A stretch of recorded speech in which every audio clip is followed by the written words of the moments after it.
Ladies and gentlemen, he can do this until he's 90. For this is a Fred Lane Productions podcast. Ooh, flashback to the past. Didn't we talk about this? Yes. Have you hear this? Have you heard about this? Ever heard about It's Mustard and Ketchup, the movie. Mustard and Ketchup? Cue the music. Yeah. I don't know what we're yelling about! We came, we saw, we kicked its ass! Wait a minute. Wait a minute, Doc. Are you telling me you built a time machine? Kind of a DeLorean? The way I see it, if you're gonna build a time machine into a car, why not do it with some style?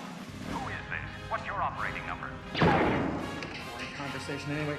Look, we're gonna have company! Loud noises!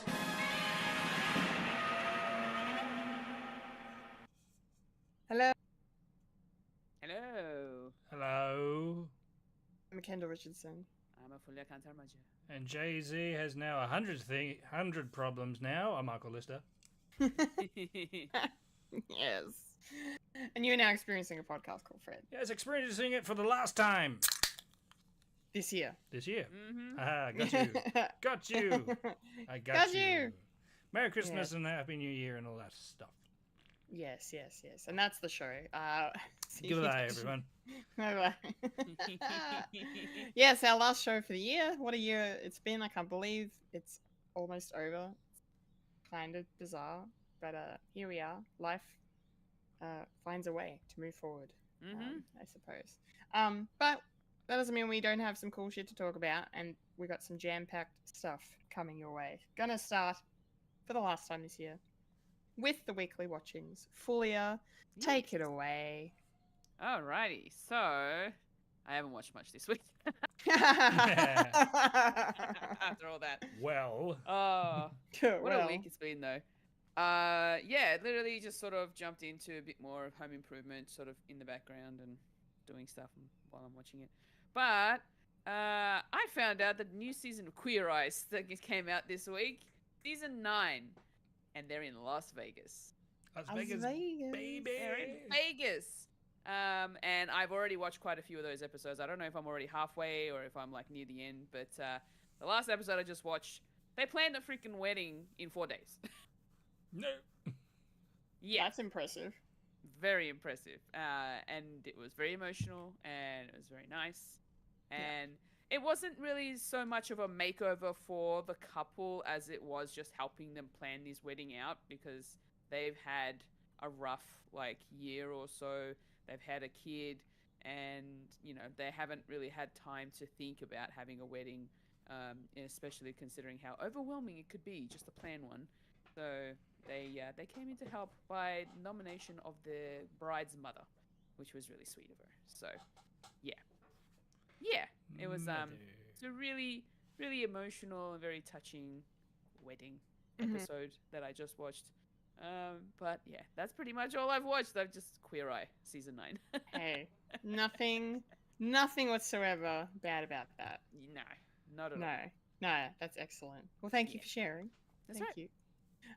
Mike, what about you? What have you been watching this week? Nothing. No. And that's the podcast. And that's the podcast again. We're out of Yay, here. We're out of here. Goodbye, you filthy animals. It's the weekend and I am out of here. Anyway.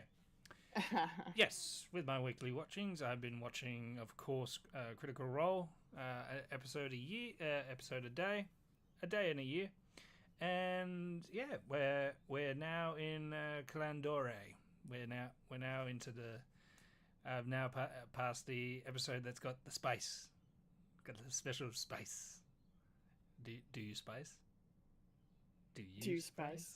Sounds These. spicy. Yeah, finally get the joke now. Scanlon got flastered of 500 gold of just two bags of spice that he thought was drugs, which is not. It was spice. Amazing. Yeah, it was funny, so funny. The team tried to say, "Can you get high? Or we burn it or something?" I don't know. So yes, that joke is funny. And yeah, they're now searching for Ridley now, for Riley. Ridley. one-armed girl with a vendetta against the Tal'Doris. So Yes, Anna Ripley. Anna Ripley. Yeah. Yes. So they're finding her, and they're on a airship. So a lot of changes to the show, which is kind of warranted. Like only just little glimpses of what's happening within the show. Like the Spice, it's only for like one scene, and if you know, you know, sort of thing. So it's good because it didn't lead to anything. So they got out of the farewell, and Grog and Percy lost their memories of the entire thing. But then they got their memories back in the same episode. So Okay. it makes sense that you get rid of that because it didn't really character work. It doesn't really go that far. So that's fun, and I'm having fun as well. Something that's not quite fun was Jessica Jones for the second time. No. It didn't catch me the second time. I was like, oh, I see the problems in this now because I'm older and wiser. Wow. Yeah, it's like just the choices of writing characters in a certain way is like there's no real good characters to latch onto. There's no real hope. It's just drama for drama's sake and just being gory and weird. And yeah. So that's good. Okay. So I finished that up, but I've started Daredevil season 2, and that's much better because we get to see we get the Punisher like straight out of the gate. That's great. Yes. Yeah. We get Frank. Oh, good old Frank. Good old Frank. He means well, but he's a bit busy. So yeah. So we get to learn him, and I will say, maybe it's naive of me to realize this, but I didn't know Matt Murdock was a bit of a player. So, yeah, so he's having a little flirty relationship with Karen, and I didn't. Yeah. I was going, really? Do we need this office romance? Ooh, scandalous. It's like, well, yeah, it's a bit problematic, but what can you do? But having said that, when it first started, it was like, oh, where are you going to go with this? And then they introduce Elektra at the end of the episode. It was like, okay, I see what you're doing. I'll play ball. What's going to happen? So yeah, I've been seeing the relationship that Elektra has with Matt Murdock. Well, this version, and see where this goes. And yeah, it's okay, I guess. It's only halfway. I'm only halfway. Where am I? Episode 5. So little less than halfway through the second season. So and it's going good. Trying to work out what the narrative is. I'm probably thinking it's trying to get the Punisher acquitted. Maybe I don't know. I don't know. You know, Kendall. Don't tell me. I'll say nothing. I know this is not the last time we see the Punisher because he gets his own show, and so the ending's already spoiled for me. It's like, oh, he comes back. Yeah, so that's been going good for the Defenders verse and getting myself ready for next year for the new Daredevil show, which is getting more and more exciting. And yeah. What else? Yeah, still doing the What If, counting down to the new season that comes out like probably 2 weeks. Next week. Next week. I need some catching up to do. I think it's next week. Yeah, that's good. New episode of The Amazing Digital Circus came out. I watched that with my kids. I don't know why, because watching it with the kids, it's like, pretty colours and clowns and all that. But when you watch it as an adult, it's existential dread and depression, like up to the full. And so viewer discretion. It is rated M, but I'm there, and I'm somewhat of a responsible adult. But I can't wait till the kids actually watch this as an adult. It's like, why did you let us watch this? This is horrible. I mean, not horrible in the terrible sense, but I learned things on the second round. It's like, yes, you're welcome. Because remember, kids, the first time I watched Bill Murray was in Stripes and not Ghostbusters. Yeah. Yeah. I'm not making that mistake. No. Yeah. So that's basically my weekly watchings, but I went to the movies. Ooh. Yeah, I managed to get into the movies, and I didn't go to see Craven. I didn't want to see Craven. I don't need to see Craven. That's fair. Because the Sonyverse is dead now. Yeah, it's dead. All I watched was Venom 1, 2, 3. That's all I need. And I was reluctant to see the third one. But yeah. I went to the movies and I went to see Lord of the Rings, War of Rohirrim. Yes. Rohirrim. Rohirrim. Yes. And didn't blow my socks off, but I enjoyed it nonetheless. Good. Anime, quasi-anime, but still dubbed in English, I think intentionally. But I don't know. I was trying to work out what came first, the dialogue or the dub. I don't know. Still don't know. But it was good. It was a good. It was a good little closed story. Within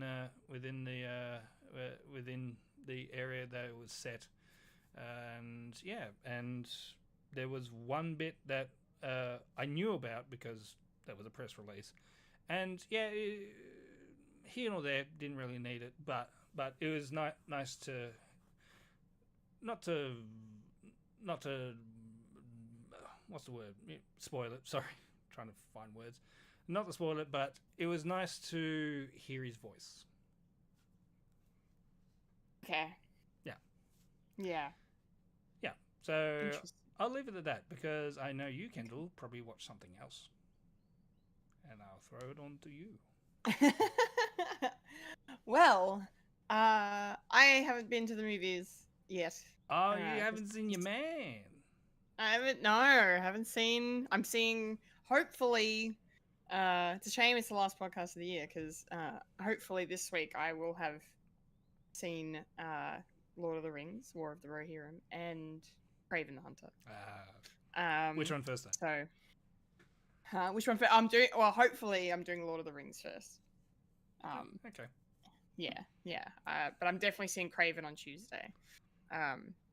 Yeah. Whether or not I see Lord of the Rings tomorrow is up in the air, but hopefully tomorrow would be nice. Yeah, so sadly I have no Craven to report, but I did like getting some messages from a friend immediately telling me that it's getting worse reviews than Madam Web, and I'm like, that doesn't seem possible, but okay, I guess we'll roll with that. So I'll let you guys know.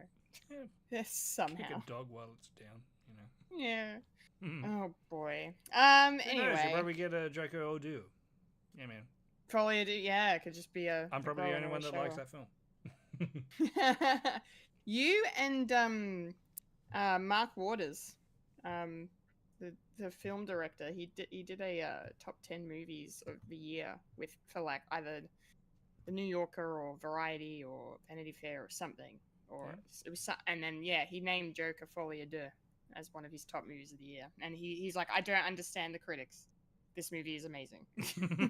So, go figure. Anyway, enough about what everyone else has watched. This is the time where I talk about. Yeah, what did you watch this week, Kendall? What did I actually watch this week? Well, today I randomly found myself watching the 1987 Arnold Schwarzenegger classic, The Running Man.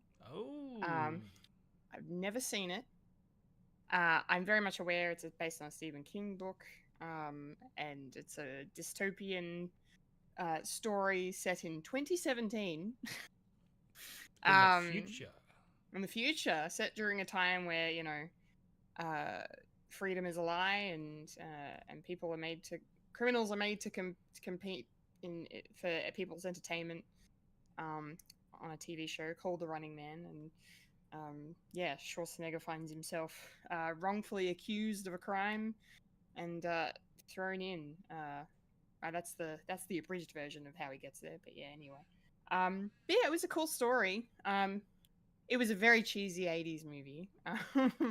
like I thought his ice puns were bad in Batman and Robin. Like this is like the beginning of Schwarzenegger's puns, or like for whoever wrote this movie, like just or all these one-liners were just on the nose, like completely. Like it was so funny.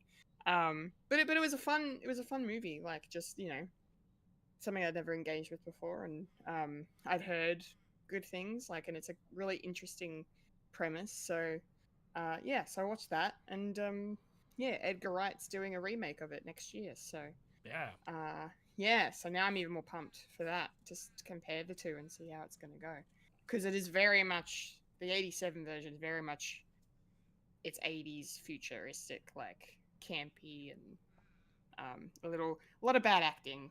Arnie's not doing his best work, I will say. Not that he's an Oscar-winning performer or anything, but we've seen him do better performances. Anyway, that was fun. I watched What We Do in the Shadows, of course. Yep, same. This week, second last episode of the entire show. It was a bit of fun. They wrapped up the Canon Capital storyline in fantastic style. Yeah. With a big party, and Guillermo realizing that he'd traded one master for another finally, and not taking any shit, and then just being like, "Yeah, we've been recording you. This is not your documentary. This is our documentary. Go fuck yourself." Yeah. That was pretty cool. I liked that. Yeah, it was fun. So yeah, who knows what they're gonna do with the last episode, but we'll find out this week. World implodes. They finally take over. Yeah. It'll be it'll be the world's end sort of ending. Yeah, that would be great. Let's have a vampire apocalypse. Why not? Yeah. Yeah, but it was a fun episode. It was good. Do you want me to ruin that episode for you? Sure. At the closing scene where they're all walking out, and Guillermo takes off his lanyard. Yeah. It keeps coming back on his neck. Oh. They fucked up the editing, did they? Yeah. Continuity. And I saw it. Oh, I was like, no. I was like, I cannot oh. unsee this now. And now No. That's fine. It doesn't help that it's a bright baby blue. Yeah. lanyard. I don't know how I didn't notice. That's very funny. Oh dear. The joys of editing. Someone's getting fired. Someone's getting fired. And it's not Fulya, I hope. No. Hope the continuity is okay. But yes, the real thing I want to talk about is that I finished Arcane. Hey! Ooh. And my God. No spoilers. Oh, are you? No spoilers. Are you going to see Fulya? Oh, Fulya, do it. Just in case. Okay. All right. I'll take that morsel. I'll eat that little morsel up. And hope you watch it one day. I won't spoil it. Yeah. After it was done, I turned to my friends and I was like, that might be the best show I've watched all year. And this is in a year where Rings of Power came out. And I fucking love that show. It's my favorite show at the moment. Yeah. Like I'm willing to put my bias aside for that show and go, no, Arcane is it's probably the best show I've watched all year. And that and that includes like Penguin and I would say it's better than X-Men 97. X-Men 97 was fucking top tier. Like Yeah, it was. Arcane is just they did such a good job. It was just the way everything came together. There was a flashback episode that just was so cruel. Like it really just felt like it was designed to be like, here's a different take on things that could have maybe happened if one thing had been different and if Oppenheimer didn't invent the bomb. Yeah, basically. Oh man, it was that was beautiful. And yeah, the way everything kind of went down and with the big climax of the finale, and everyone fighting on the right side. I think finally, and some character death going on, and I'm crying. We were all crying. We just lost it by the end. We were just like, but yeah, then someone might not actually be dead as well. So that's kind of interesting. We're not going to get any. I've heard those theories. I thought, yeah, Yeah. it's legit.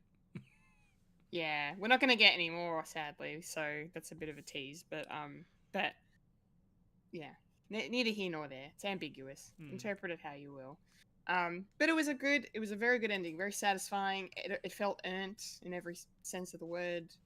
I loved what they did with Victor. I thought that was great. Although I made a meme,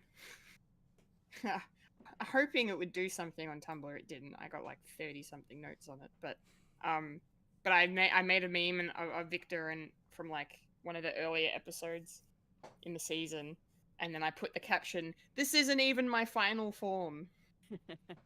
under the photo of him, because he has another final form that was really creepy, but really well designed, and just very cool. So yeah, lots of emotion. Outstanding show. 10 out of 10. Recommend everyone watch it. If you have an interest in anything genre based, anything fantasy, sci-fi, action, adventure, with good storytelling that will grip you and tear you to pieces, and you'll thank them for it, please watch Arcane. Even if you're not into that, if you're into like artistic integrity, it's so phenomenal. Yeah, it's one of the. That's the reason why it took 3 years. Yes, you can forgive them for taking so long between seasons because of the way the animation looks. You're like, oh yeah, no, this is good. Take your time with this stuff. The animation, like I say it every time, it's the best fucking animation I've ever seen. Like, it's so good. Every still image in this thing is a fucking piece of art. Like, and you'll be disappointed if you actually played the real game. Yeah. If you played League of Legends, you probably won't have the same kind of. I mean, depending on what you're into with League of Legends, but you may not have the same experience as watching this dramatic story play out. But yeah, absolutely magnificent television. I'm so sad it's over, but hey, spin-offs will come. Spin-offs will happen, and I won't be surprised. Yeah, because it's very popular, and the soundtrack's amazing as well. Like, just it's perfect. It's a 10 out of 10 show. That's all I can say. That's all I can say. All right. I have more to say on other things, though. Let's dive in to the week that was in the nerdy news. I minimalized it. There we go. Where is it? God damn.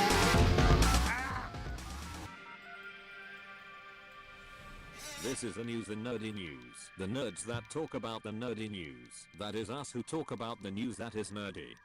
And now the queen of nerdydom, the hostess with mostest, Kendall Richardson. Take it away, Kendall.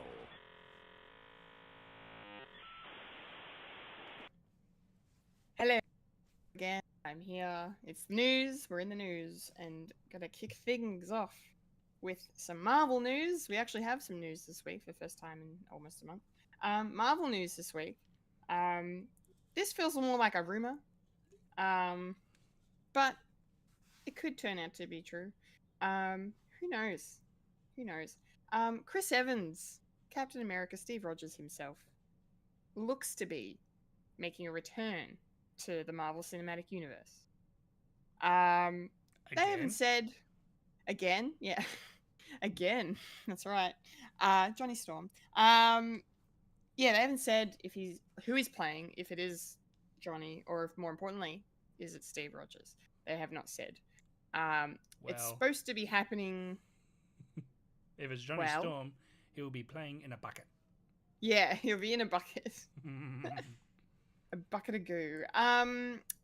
Yes. Where was my train of thought going? Yes. Avengers Doomsday is reportedly the movie that Chris Evans is set to appear in. in some form. I guess this is fine. I don't know. Yeah, I feel like they're just they're going all in on member berries now. Because they lost the audience by doing all these different things, and like, no, you didn't lose them by doing different things. You lost them because you stopped paying as close attention to shit as you used to, and you spread your butter too thin, right? Over too small a slice of too big a slice of bread. You know, it just didn't work. You were doing movies and television, and not connecting them correctly, and starting plot threads and blah, blah, blah, blah. Like, you tried to make a TV show like a movie where there was no like showrunner or anything like that to keep tabs. Yeah. Yeah, it wasn't good. So now it's like, yeah, they feel like they're doing a massive course correct. Obviously, you know, people said this when RDJ was announced to be playing Doctor Doom in Doomsday, bringing back the Russos to direct as well, and I think we said it was just Stephen McFeely that's writing the script. I don't think it was, both of them. But yeah, I don't know. I love Chris Evans, and I enjoyed his performance as Steve Rogers and Johnny Storm in the iterations of that character he's done.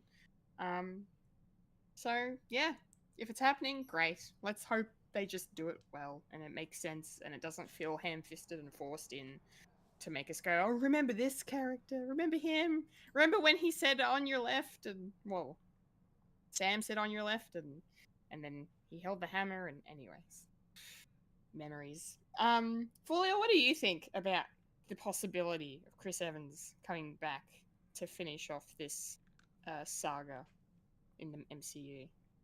It all depends on the context that he's returning as. Is he returning in a multiverse sort of a situation where he's playing either Captain America or Johnny Storm, you know, in an alternate reality, kind of an alternate world sort of situation?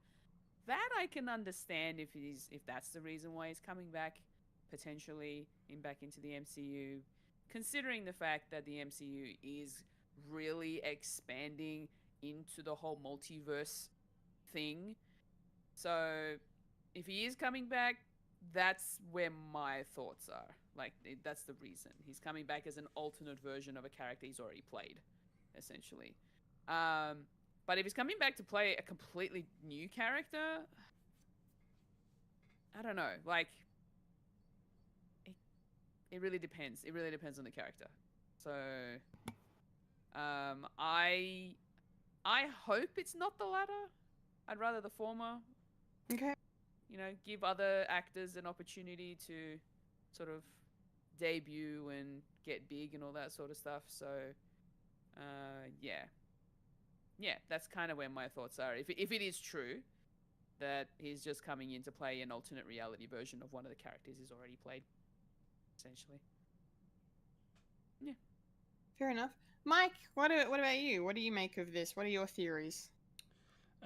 It's good that they haven't specified in what capacity he's coming out. Yeah. Probably not Johnny, because it was a fitting send-off. In a screwed up way.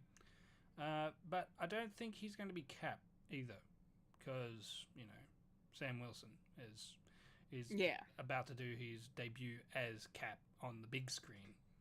And I think for a very weird reason, I don't know why, popped into my head, it would be a different character, but it's a character that we've already sort of seen in the MCU, and I was thinking, maybe for something weird, maybe Norman Osborn. Oh. Like a villain. Like, we're all swapping, you know. You got RDJ as Doom. Who's another villain? It's like, oh, could we get Norman Osborn or something else? Or even there was another character that's like a Beyonder, where they're sort of doing the Beyonder sort of story of these characters that actually are from the multiverse, but also from the quantum realm as well. Yes, we're going back to Quantum Mania because it's the best Ant-Man movie. Don't at me, because you know it's true. It's the most memorable. I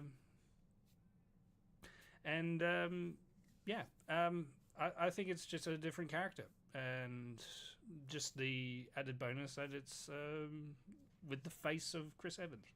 So I don't know. It's I've sort of gone off as trying to find some real good stuff in the MCU now, and now we're doing member berries because member berries are fine, but it's not cinema, it's a roller coaster, as one director once said about these movies. So let's get on that roller coaster. We're the right height, and we're eager to go and spend our money. Yep. Fair enough. Okay. Crossing the pond to DC now for our next story. There's going to be a Clayface movie as part of James Gunn and Peter Safran's DCU. And I don't really know too much about Clayface. He was in the Harley Quinn animated series and has appeared in many, many other iterations of media. But the cool thing about this is that has me really excited is the fact that Mike Flanagan is going to be writing the script for this movie. I kind of wish he was directing it as well, but that's fine. He's a very talented writer, clearly, and I like what he does. He's one of my favorites. So, and apparently Clayface is a character that he's wanted to do something with for a long time. So, kind of happy for him in that sense that he's getting to, have this opportunity to write something that he's already passionate about. I'm not sure if there was like a synopsis or anything given for this. We have a release date for the movie. It's coming out on the 11th of September 2026. So we're still a whiles away for that. But yeah, I can't wait to see how this plays out and see what Mike Flanagan can bring to a superhero story, I suppose. Even though I think Clayface is a villain, maybe anti-hero. I'm not sure. But yeah, this is great. Mike, what do you think about this? This is exciting, because there was rumors that Clayface was going to be the next, like, Matt Reeves, the Batman villain. But weren't sure because with those sort of Batmans, they're doing more of the realistic aspect when it comes to Batman, and the other Batmans that the James Gunn DC is going to do a bit more whimsical and more fantastical, and Clayface is one of them, where it's just a guy made of clay and he can change his appearance, so shapeshifter. But I reckon you can probably do this like realistic in a way, like a well-esteemed actor that doesn't get his dues, so he decides to go life of crime just to make a name for himself. And yeah, and Mike Flanagan is awesome at horror, so you can definitely do a lot of body horror when it comes to that. So or a guy just is actually made of clay, and you just touch his face, and he's a putty man, big putty, big putty, and yeah, and I would like to send my audition tape to Mike Flanagan to be Clayface, because it would be interesting if it's like a big unknown and you don't know who it is, and it would be me. And it's like I'll be walking in the background. It's like oh, is it that guy? I don't know. Mysterious. And I can do characters. I'm a good actor. Damn straight you are. What about you, Kendall?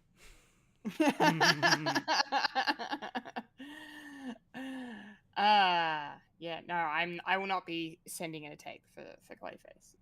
But that's yeah, that's fine. Maybe another character. Clayface is getting a lot of love at the moment. Hmm. Yeah, because It's in Creature Commandos, right? he will be. Yeah. Which I've been watching as well. I didn't mention Yeah. it because I forgot.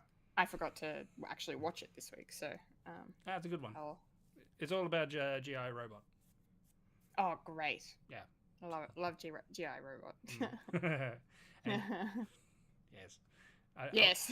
I wouldn't mind. I wouldn't mind that. Anyway. Yeah, so Alan Tudyk is also playing Clayface in both iterations, in the Harley Quinn show and in this. I was like, oh, that's pretty cool. You know, it's a bit like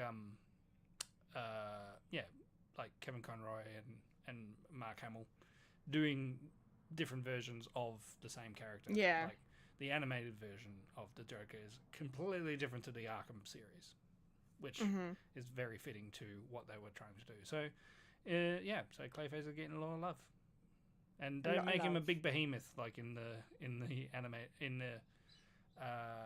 Arkham series, because it just got ridiculous. He's just fighting Colossus. It's like, no. Nah. How many times do you have to do this? You do this all the time. You did a Titan-ridded Joker in the first one for the climax, and then Clayface, and there's spoilers, of course, but you fight Clayface in the second one, and then the last one I can't remember because I didn't really like it. A lot of hard bosses in it, like you have to fight Deathstroke, and it took me ages to fight him. It's annoying. Anyway, back to the pod. What are we talking about? Our next item in the news. Yes. This is a pretty surprising story that happened this week. Malcolm in the Middle's coming back, guys. Heck yeah, it is. Can you repeat the question? Yes. Getting a revival at Disney Plus. Gonna be 4 episodes coming out. And the really great thing is that you are getting Frankie Muniz, Bryan Cranston, and Jane Kaczmarek all back to reprise their roles from the original series. So that's great. There is like, if you can't get the other, the other family members and whatnot, like the fact that you got the main 3 of the show is awesome. Especially Bryan Cranston, because we haven't seen him do comedy really since he took on the eponymous role of Walter White.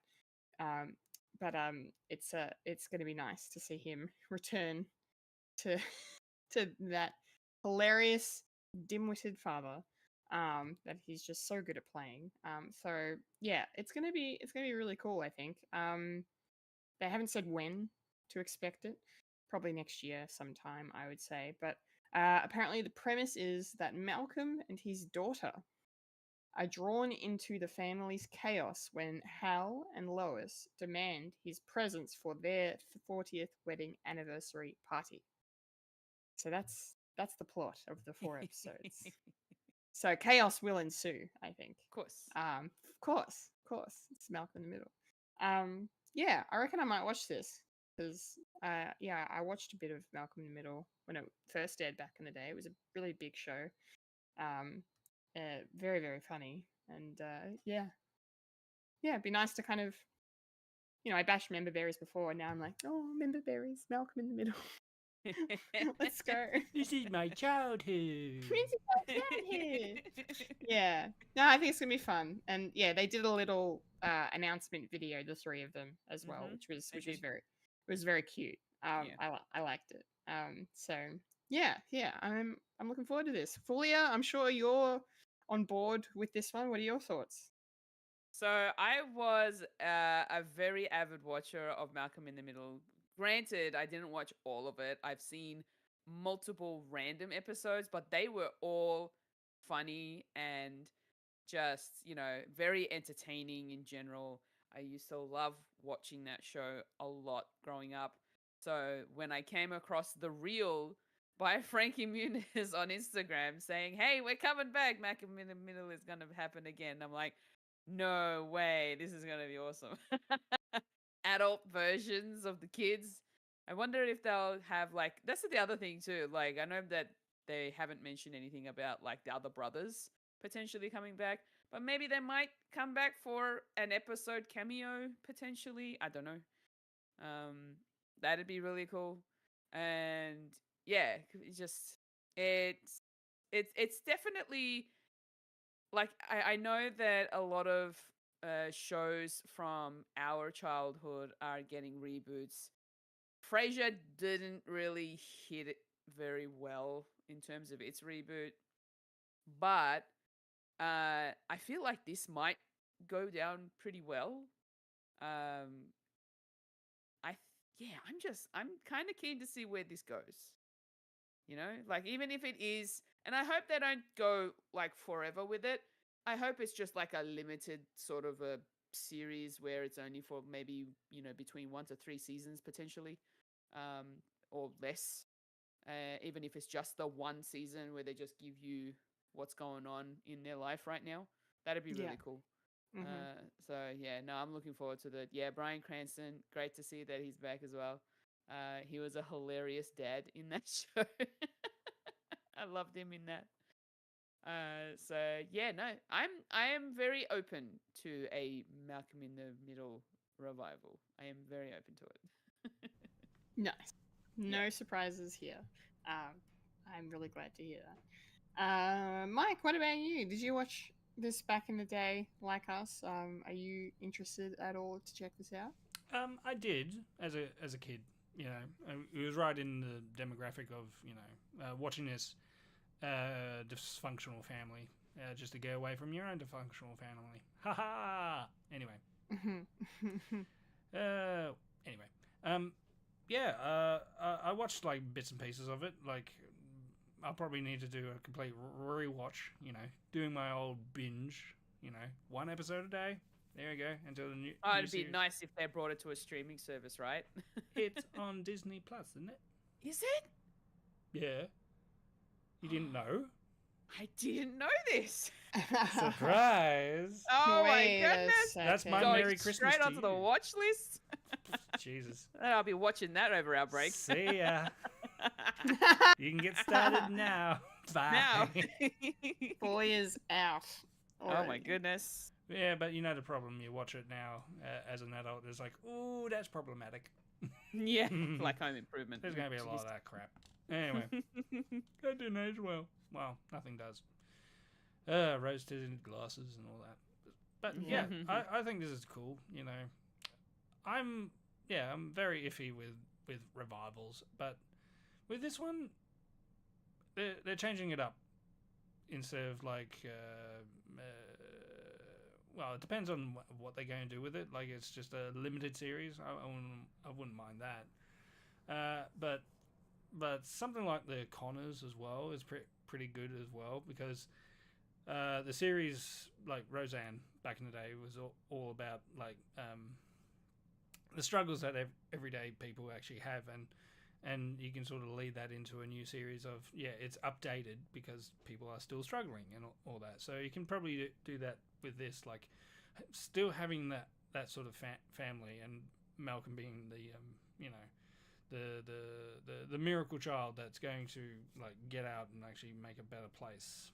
Like I think that was like the final episode that they want him to struggle, so he actually would, in a weird, stupid, screwed up way, they wanted Malcolm to struggle so he actually could look back and actually see that his struggle actually led him to something good, instead of falling onto your own sort of woe is me. It's like you need to fight, because they actually saw Malcolm to have potential to actually get out and actually do something with his life. Like his older brother is on the run, jail, and all that, and the next child, no hoper, and Dewey is Dewey. And I'm not sure if you're going to get that actor back, because he's sort of fallen off the face of the earth, and we don't know where he is. So, well, that's what the internet says. Interesting. That's the conspiracy theory. It's like, where is Dewey? Where's Dewey? Don't know where Dewey is. Dewey? What Dewey doing? What do we do? Well, what did he do? What did he do? Anyway, yes. Yeah, I'll be more than happy watching this because I still chuckle with the alternative ending to Breaking Bad, which is a TV show that I still haven't seen. Bad me. I know. Golden television. That's okay. Whatever. But I like the alternative that Hank wakes up. It's like, I had a bad dream where I was cooking meth and and all that. That was a fun little nod. So, and you know, people's headcanon is Hank went into witness protection and became it was like backwards where Breaking Bad happened first and then Malcolm in the Middle happened.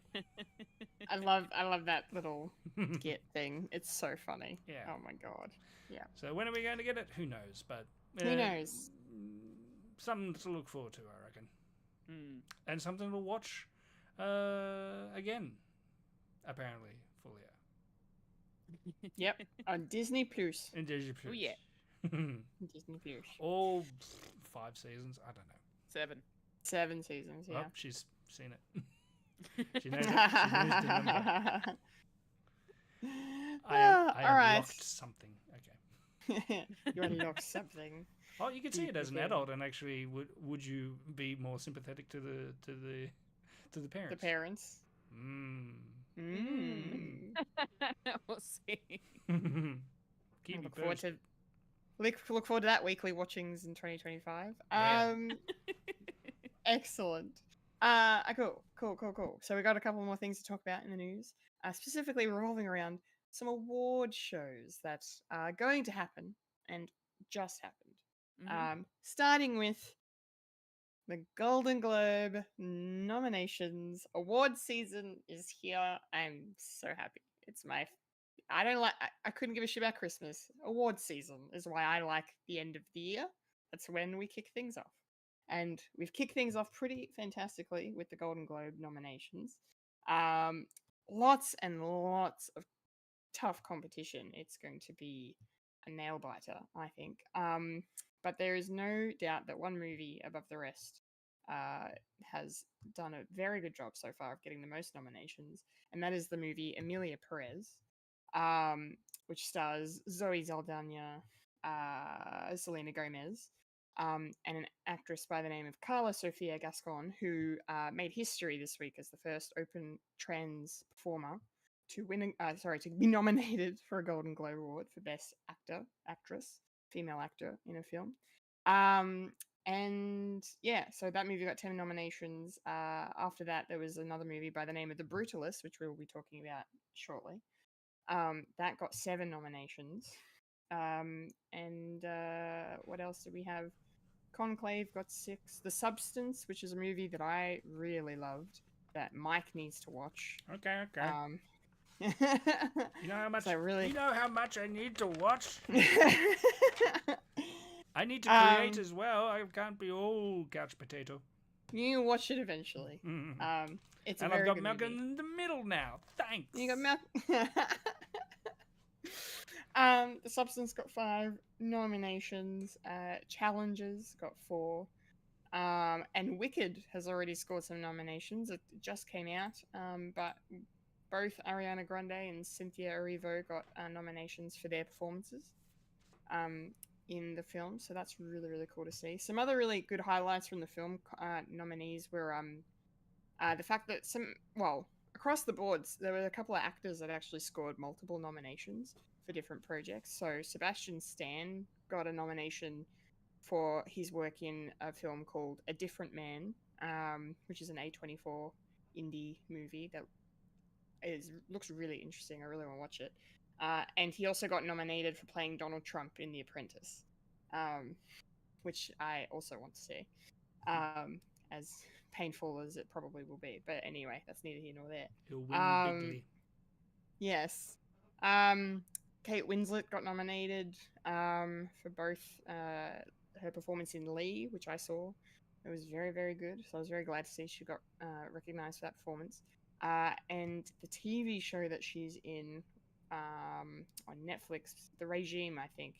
I don't know if it's Netflix. It might be Netflix, but The Regime. She got nominated for that as well. And then our favorite, and I say our because I'm coming around on her, Selena Gomez got nominated twice for her performance in Amelia Perez, and also her performance in Only Murders in the Building. Never heard of Which, it. by the way, sorry, only Mayhem in the Mortuary. Nah, Yeah, my there you go. favorite. Your favorite. Yes, Only Murders in the Building scored a few nominations. Best comedy series, no surprise. And apart from Selena, of course, both Steve Martin and Martin Short got nominations for their performances in the show. The Bear did pretty well on the TV front. Got 5 nominations, including Best Comedy, so it's going to be up against Only Murders. But for the nerdy fans, The Penguin did very well. Got nominations for Best Limited Series and both Best Performances from Colin Farrell and Kristen Milioti for their roles in that show, which I was very, very, very happy to see. I hope Kristen wins because she was just like fucking. She stole every scene she was in. I mean, so did Colin Farrell. Like, he's definitely within a shot, but I really want her to win because The man makes the makeup. yeah. She didn't need makeup. She didn't make up.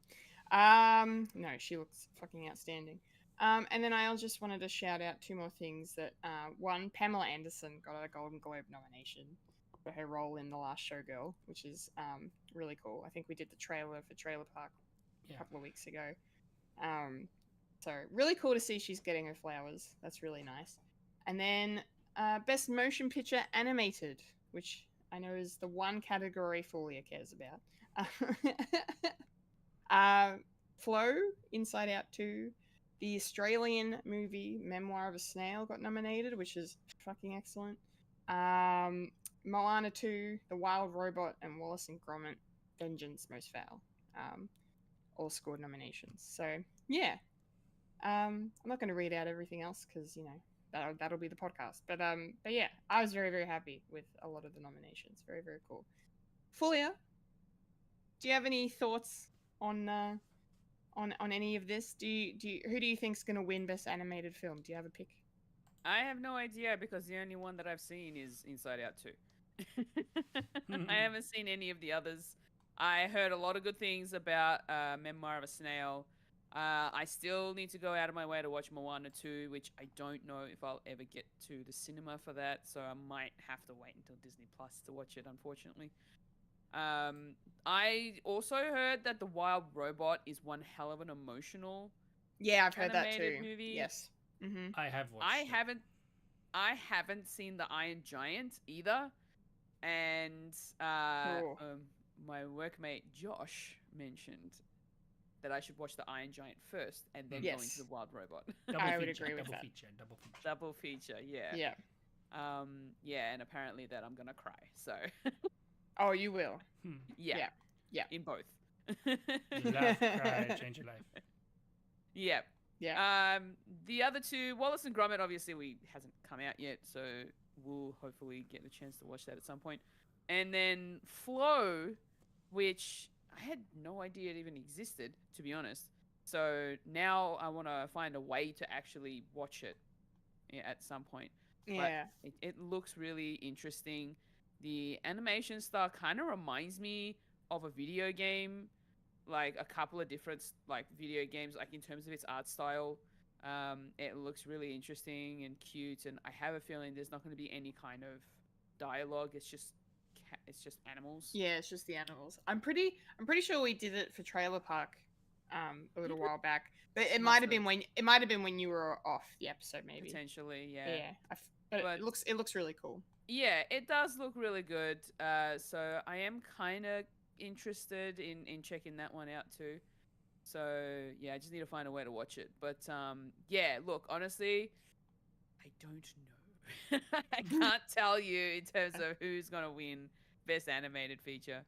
But yeah, that's pretty much all I can really mention, to be honest, because a lot of the other films and shows that are here, I haven't really seen myself. Like, I haven't seen Wicked yet, so I don't know what the actors are going to be like from that.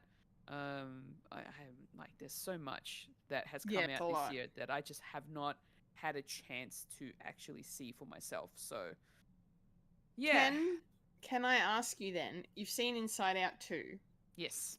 Based on your opinion of that film, and do you think it's within a shot of winning the category? Like, do you think if they read out Inside Out 2 as Best Animated Golden Globe, you would be like, oh yeah, that makes sense?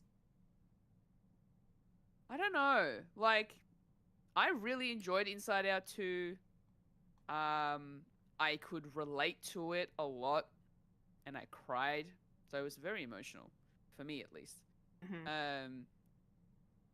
It might have a chance, but given the amount of good reviews and just in terms of just people talking about the Wild Robot that I've heard, I have a feeling maybe the Wild Robot might take it.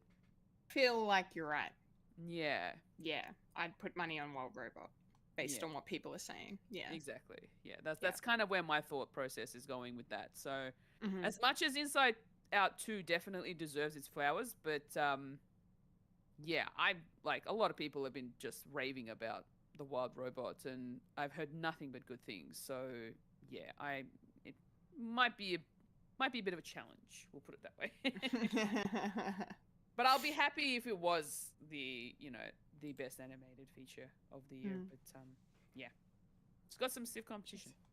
Yes, it definitely does. Mike, I know award shows are your favorite thing to talk about on this podcast, but do you have any thoughts on anything we've talked about so far? It reminded me of something that we haven't talked about. Jeremy Allen White is going to be Jabba the Hutt's son. Yes, I had to kind of pick and choose this week. There was actually too much news that came out, and I had to leave that off. Yes, he's going to be Jabba the Hutt's son, which is very interesting. Bizarre as fuck, but cool. Yeah. Could be a comedy, because the bear's a comedy.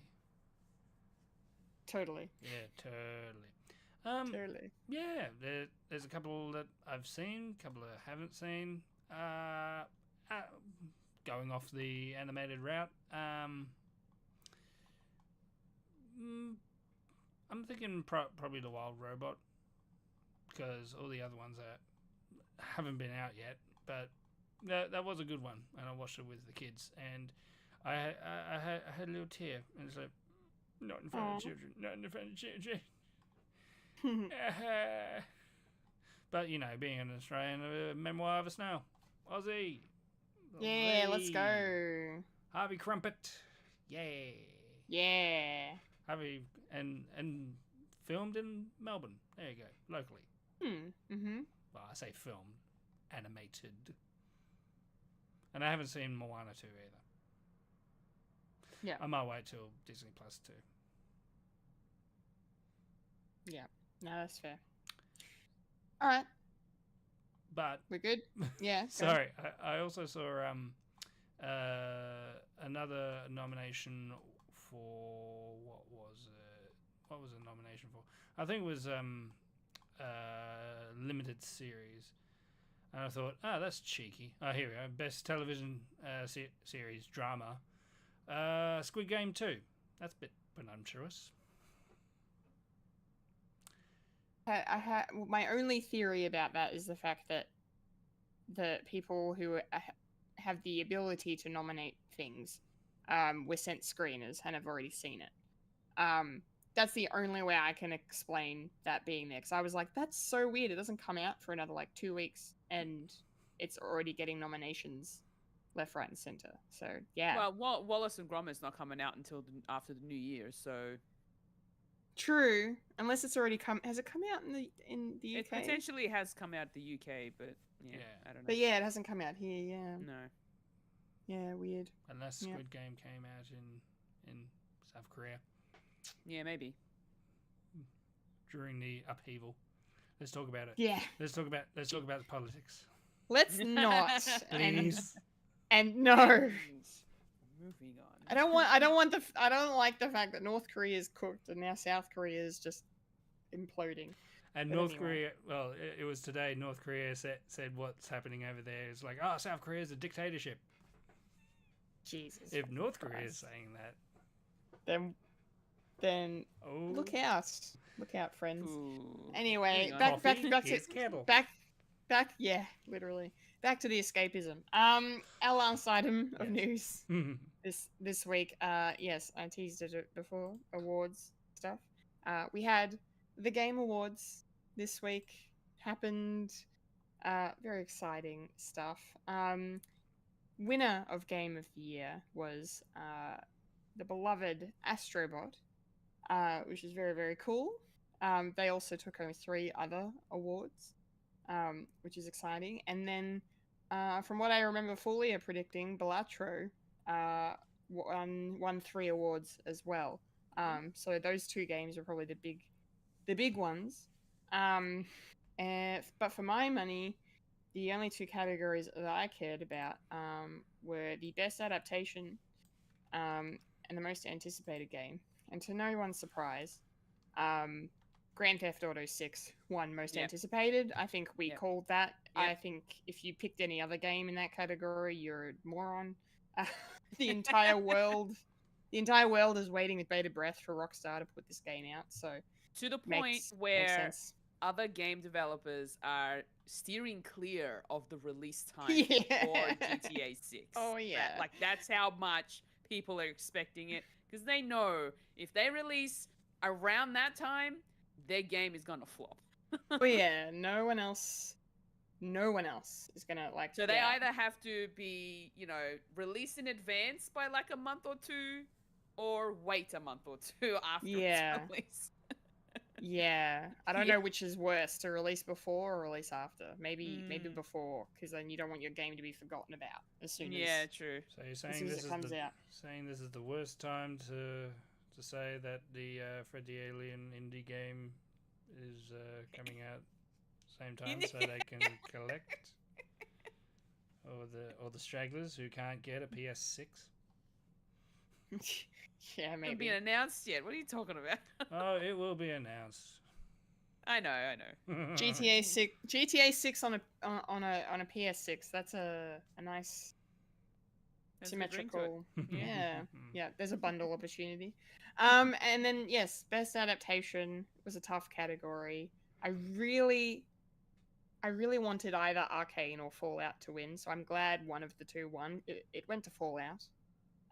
Which is great because they did a very good job of adapting the show for Prime Video. It was one of the big shows that came out earlier in the year now, and I'm definitely a fan. So yeah, very cool to see that. But I'm going to throw to you guys for your thoughts on all the games that won and lost, and the highlights of the evening. If Fulya wants to talk about some of the stuff that was announced, maybe that would be cool as well. But yeah, please, Fulya, how are you feeling about the Game Awards?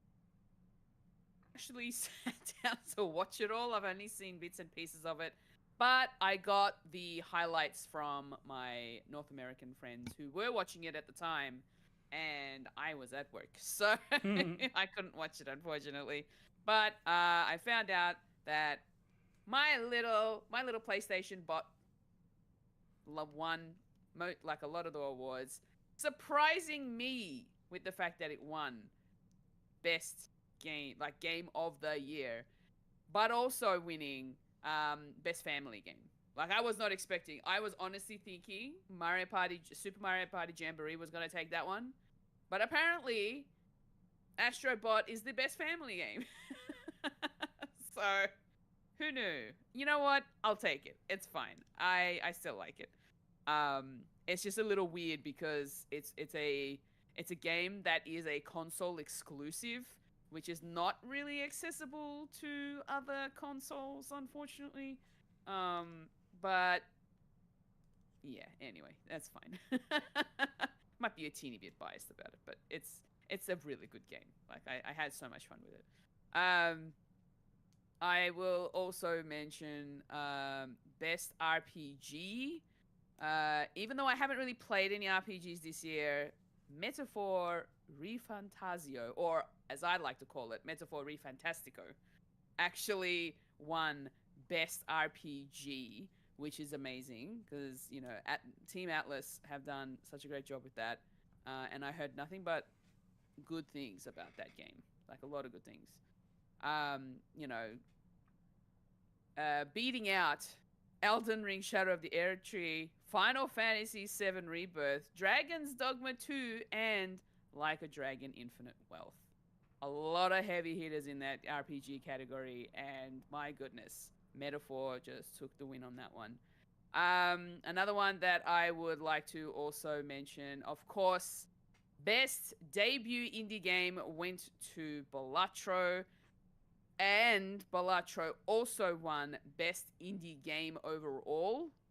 And I kind of wish that it only won one of the two. just a little bit. Not that, because I haven't played Balatro, so I can't turn around and say it's a bad game. I'm not saying it's a bad game or anything like that. I feel like there were some really good, like, competition in those categories, and I kind of wish that one of those other ones had an opportunity to win as well. But look, they got a nomination, and that is still a big kudos to those games as well. So congrats to the team that created Balatro. Where else? But Games for Impact. The game that I played from this category was never won this particular category, Games for Impact, which I'm very happy about. So I'm glad that Neva won something. They got nominated for a couple of different things, including Games for Impact, and I'm so glad that Neva won this particular category. But considering the fact that it was up against, again, a lot of heavy hitters. But it wasn't the only indie game in that category, which is cool. So I'm glad about that. But there was also what other ones did I want to mention? Best Narrative went to, again, Metaphor Refantasio, and that was up against Final Fantasy VII Rebirth, Like a Dragon, Infinite Wealth, Senua's Saga, Hellblade 2, and Silent Hill 2. So again, a lot of heavy hitters in that category as well. But yeah, I'm just super, super happy that Astrobot won in Game of the Year. And it was literally up against some of the biggest names in gaming. So it was like Astrobot and Metaphor got a lot of the wins, I think. That, Balatro, yeah. I'm surprised Elden Ring didn't win. I think it won something, though. I can't remember which category it was. I'm just trying to see if I can find it. Yeah, I'm just trying to, like, go through it because I think it won something. So, Best Score and Music went to Final Fantasy VII Rebirth. I think... Was it accessibility? No. I don't think it won anything. No. So, yeah. It sucks. Didn't win anything. Look, it won Game of the Year 2 years ago, so that's that's all that matters for them. But yeah, they got their glory.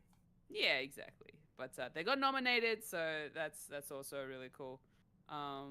But yeah, I'm like, kudos to all of the winners in the Game Awards. There were quite a few announcements that came out of the Game Awards. If I can, let me just grab the Game Awards announcements. Sorry, I should have got this up earlier. I completely forgot that this was something that I was gonna talk about.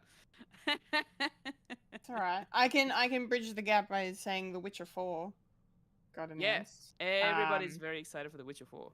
Yeah, that seemed to be the big thing in terms of announcements. I saw the cinematic trailer that they put out. It looks incredible. Yeah, it looks great, and I'm glad they've got a female protagonist, and she's badass. And wait, what? I'm very curious. Yeah. You play as a Mm. woman. You're playing as a woman, as a female Witcher. You're playing Yeah. as a woman. A woman. Whammon. Naughty Dog also has a game coming out. It's a space themed one. Yeah, Intergalactic, the Heretic Prophet. Intergalactic. Ooh. Planetary. Yep. Planetary. intergalactic. Yeah. If you've played the game Okami, the sequel is coming. Okami 2 will be coming to your gaming consoles. Sure. You coming, me coming over. Elden Ring Night Rain is a co-op spin-off game coming soon in the near future, but you don't get to create your characters. There's already preset characters for this particular game. And yeah, there's that. So that was a big announcement. Who else was there? There's a new game coming but it's codenamed Project Robot by Fumito Ueda, and they are the creators of Eco and Shadow of the Colossus. Okay. And yeah, it literally just had like a bit of a teaser trailer, sort of cinematic, and that was about it. It was like nothing else really giving us any kind of detail about potentially what these games are going to be about or anything like that. So, but it's not even coming until like I think 2027 or something like that. So Yeah, it's well like away. announce now to get the hype, but then forget about it until they start bringing out Yeah. like, trailers and stuff later on. And then, oh yeah, that was So- a thing. Yeah, it was really weird. But yeah, just like there's a new Mafia game coming in summer of 2025. Well, American summer 25, winter for us. What else is there? Like, there's a few different things. I swear I saw something in there that had something to do with was it Batman? No, Outer Worlds 2 is coming. Oh, Last of Us Part 2 is coming to PC officially. That was a Yes. big announcement. So a lot of people who don't have PlayStations have been looking forward to checking out Last of Us Part 2 on PC. Final Fantasy VII Rebirth also coming to PC in January, so not long to go for that. Big announcement for Tekken 8. Final Fantasy 16's Clive Rosfield is the next character coming into the game. And this might just get me to buy the game. Clive Rosfield from my only Final Fantasy game that I played is going to be in Tekken 8. So that's going to be interesting. Yeah, he's just a little bit more sort of pushing me towards actually buying Tekken 8. And I do like fighter games. Fighter games are good fun. Borderlands 4 is a big announcement. Everybody loves the Borderlands franchise, so you know the 4th edition will be coming. And I think that's pretty much it. That's like really big in terms of games. Turok is returning. That's a game that I've never played before, but Turok Origins will be coming soon. And there's a side-scroller Ninja Gaiden game called Ninja Gaiden Ragebound. So Ninja Gaiden fans will be very excited for that one. Slay the Spire 2 is also coming out soon. Yeah, there's like this. There were a lot of announcements that were in the Game Awards, because the Game Awards it's not really about the Dad, No. it's about I got a. it's essentially a way to advertise all the games that are coming soon. Yeah. Or DLC and stuff like that. So Yeah. yeah, if you want to find out more about what was announced, go watch the VOD for the Game Awards, or just chuck into your Google search, Game Awards announcements 2024, and all the announcements will pop up probably through like IGN or something like that. So yeah, lots to look forward to. Lots indeed. Yeah. Yes. Like Michael's thoughts on the Game Awards. Yes. Do you have any additional comments Any opinions you'd care to share with us about it? Batman Arkham Shadows one for VR, but I don't have a VR, so what's the point? Fuck it. Peter Oh no. can't play a Batman game because he doesn't have VR. Meh.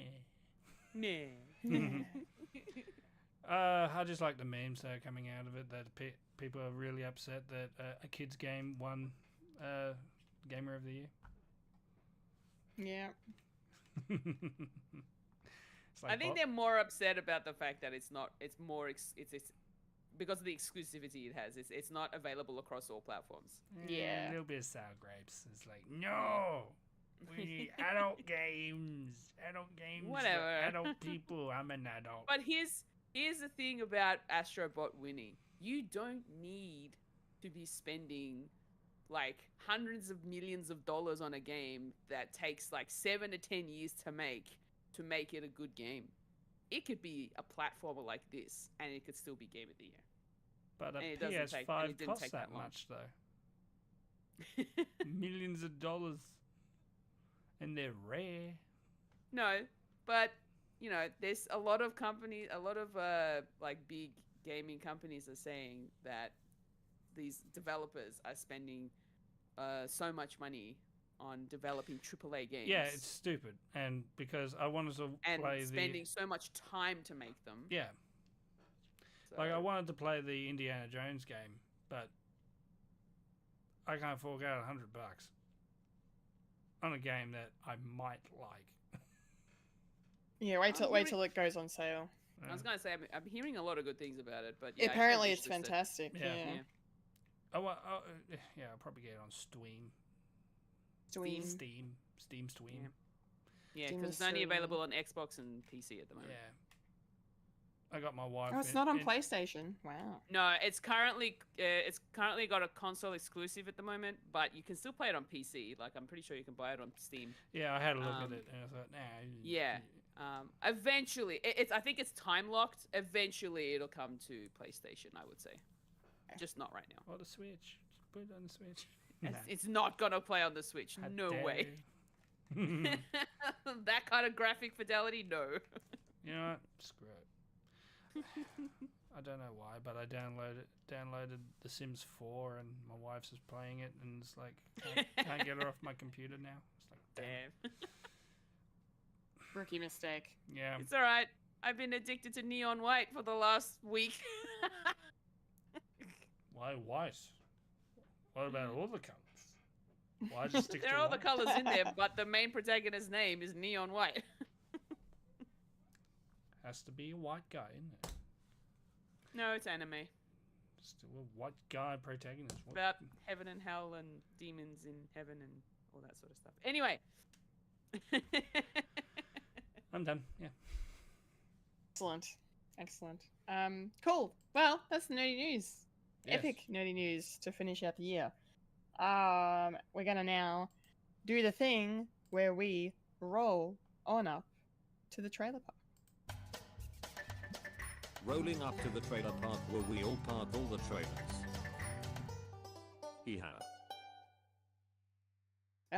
Alrighty. Some very different trailers to talk about, each one different from the last this week. Starting with my favorite trailer. Was a first teaser, if you will, for the highly anticipated third film in this franchise, 28 years later. Wow. This is how you cut a trailer and create tension and suspense and dread. Especially because I'm pretty sure 28 weeks later had sort of an optimistic ending to it, if I'm not mistaken. And clearly things have not gone well since then. So yeah, this is great. This looks good. It's got a great cast. Aaron Taylor-Johnson, who's just in everything now, which is great for me. Been great for him Jerry- too, so he doesn't have to rely on a amazing box office flop. Yes, very true. He's better than that. Yeah, he's in this. Jodie Comer's in this. I'm a fan of her. Of course, from Free Guy. Fully would remember her from Free Guy. And Ray Fiennes is also here in this, which is really cool. And the other big exciting thing for me is the fact that it's Alex Garland and Danny Boyle teaming up again. They both worked on the original film together. Danny directed and Alex wrote the script, and here we are. They're back again, finishing off the trilogy. And yeah, and I just loved, like, my favorite thing about this trailer, apart from the way it was edited, because it's just edited so well that just really heightens everything you're feeling about what you're seeing, is the fact that they used a Rudyard Kipling poem called Boots, which was written like in the early 20th century about British soldiers doing, marching through the Second Boer War in South Africa. He wrote this poem, and this audio was recorded in 1915, and here it is in this trailer, and it's just like, it just is so evocative, and like, it doesn't mean anything about zombies, but like, there's like, the key line in the poem is "there's no discharge in the war," and I'm like, that fits here, because it's like, well, they're still fighting against these zombies that they're dealing with, and it's been 28 years, and they don't get out of this. They still have to live now with all this going on, this dreadfulness. Yeah, it's just great. This is a really, really good trailer. Really good trailer. I'm hyped. I don't want to get too hyped, because that does not always go well, but I'm very hyped for this movie. I can't wait to watch it. I think I'm going to rewatch the first two, because I haven't seen them in a long, long time. Good luck finding them. Yeah? Yeah.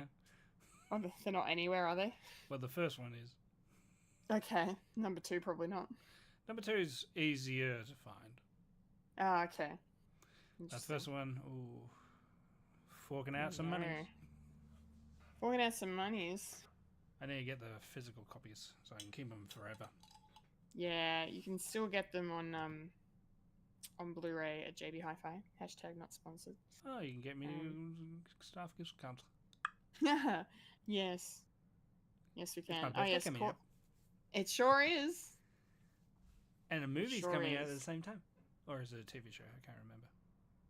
There was something coming out we talked about last week. It's coming Yeah. out on the 6th. Why is my internet being so shit? Anyway, 28 Days Later is not on any streaming service. Yes, you're correct. That's a shame. Well, it'll definitely be somewhere by the time this movie comes out. But I'm gonna throw to you now for your thoughts, Mike. What did you think of this really well done trailer? In my opinion, really well done. That's a very loaded question. Yes. What did you think of this magnificent and excellent trailer? Do you agree? What did you? Do you agree? Do you agree? What are your thoughts? What are your thoughts? Yes, I can partake in the hype. It's very well done. Yes. And yeah, it got me. It got me hyped. And it's like, oh, this is going to be interesting on where it's going to go. And I haven't seen the other two. Shame on me. But I know of them. So I like the gimmick. It's a shame that they missed out on 28 months later. Yeah. Yeah, and Weird, I still think they can do a quadrilogy.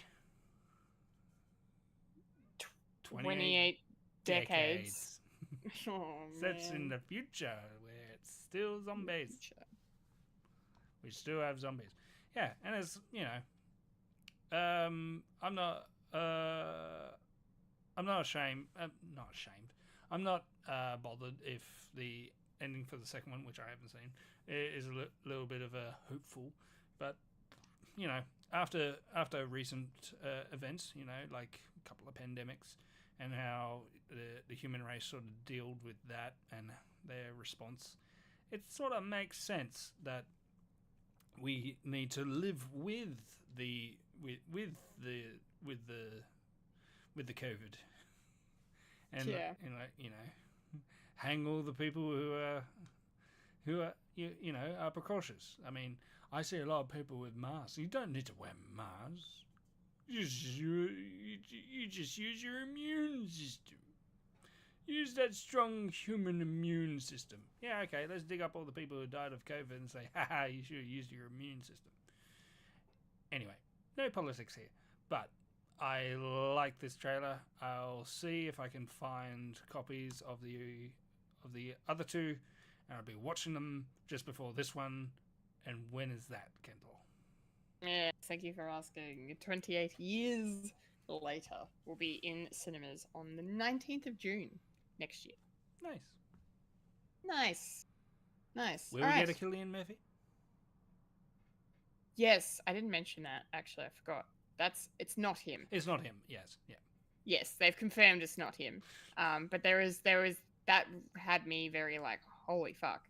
Like if they were gonna do that, like bring him back as this zombie, just to be like, oh my god, it's the main character from the first movie and he didn't make it, and blah blah blah.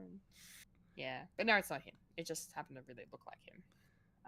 Yeah. But Anyway. I wouldn't be surprised if that was the actual twist. Yeah, I mean, he is rumored to appear in the movie though. Like that's like all the articles that said this zombie isn't him. They also were like, he's actually supposed to be in this. So Yeah, somewhere. I don't know. Where's Wally? Where's Wally? Anyway, our next trailer. You think? Sorry, not to throw a little tangent here. You think a little cameo from Simon Pegg or Nick Frost? Cross those streams. Be great. I don't think so. I feel like that would take you out of the movie, and this seems like a very serious film. They do like the Land of the Dead, where Simon Pegg and Edgar Wright actually had a cameo in that. But, yeah, okay. But they're dressed as zombies, so you couldn't tell. You couldn't tell. Yeah. If it's not obviously, then. Yeah. I thought, if hidden. Yeah, because they revitalized the genre. Yes, definitely did. Yes. All right, our next trailer is one I mentioned earlier when we talked about the Golden Globe nominations. This is The Brutalist. I think we discussed a teaser for this a little while back, and now we have kind of a fully fleshed out trailer. I'm going to see this anyway because it's going to be, all throughout award season, and that's my thing. So I'll be watching this, all of them.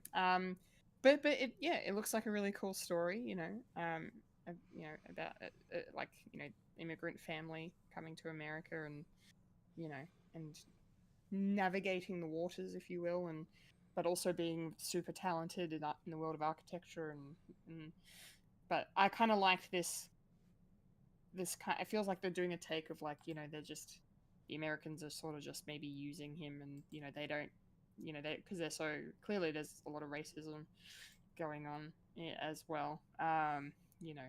Still is. So that's still is. But this kind of idea of like Guy Pearce's character being like, you're this incredibly talented, architect. Why are you working in a coal mill? And just him being fascinated, and then getting later to the point in the trailer where he cracks the shits and is just like, they don't care about us, like they don't want us here, they only want what we can give them, sort of thing, is really fascinating. And it looks really, really good, and the trailer is really trying to sell you on this movie, like, believe the hype, it's fucking incredible, it's amazing, it's the movie of the year, and they're calling Adrian Brody and Guy Pearce giving their career-defining performances here, and that's huge considering Adrian Brody won an Oscar for The Pianist 20 years ago, and Guy Pearce is an Australian icon and has delivered consistently, his entire career as well. So that's pretty incredible to see those kinds of reviews coming out.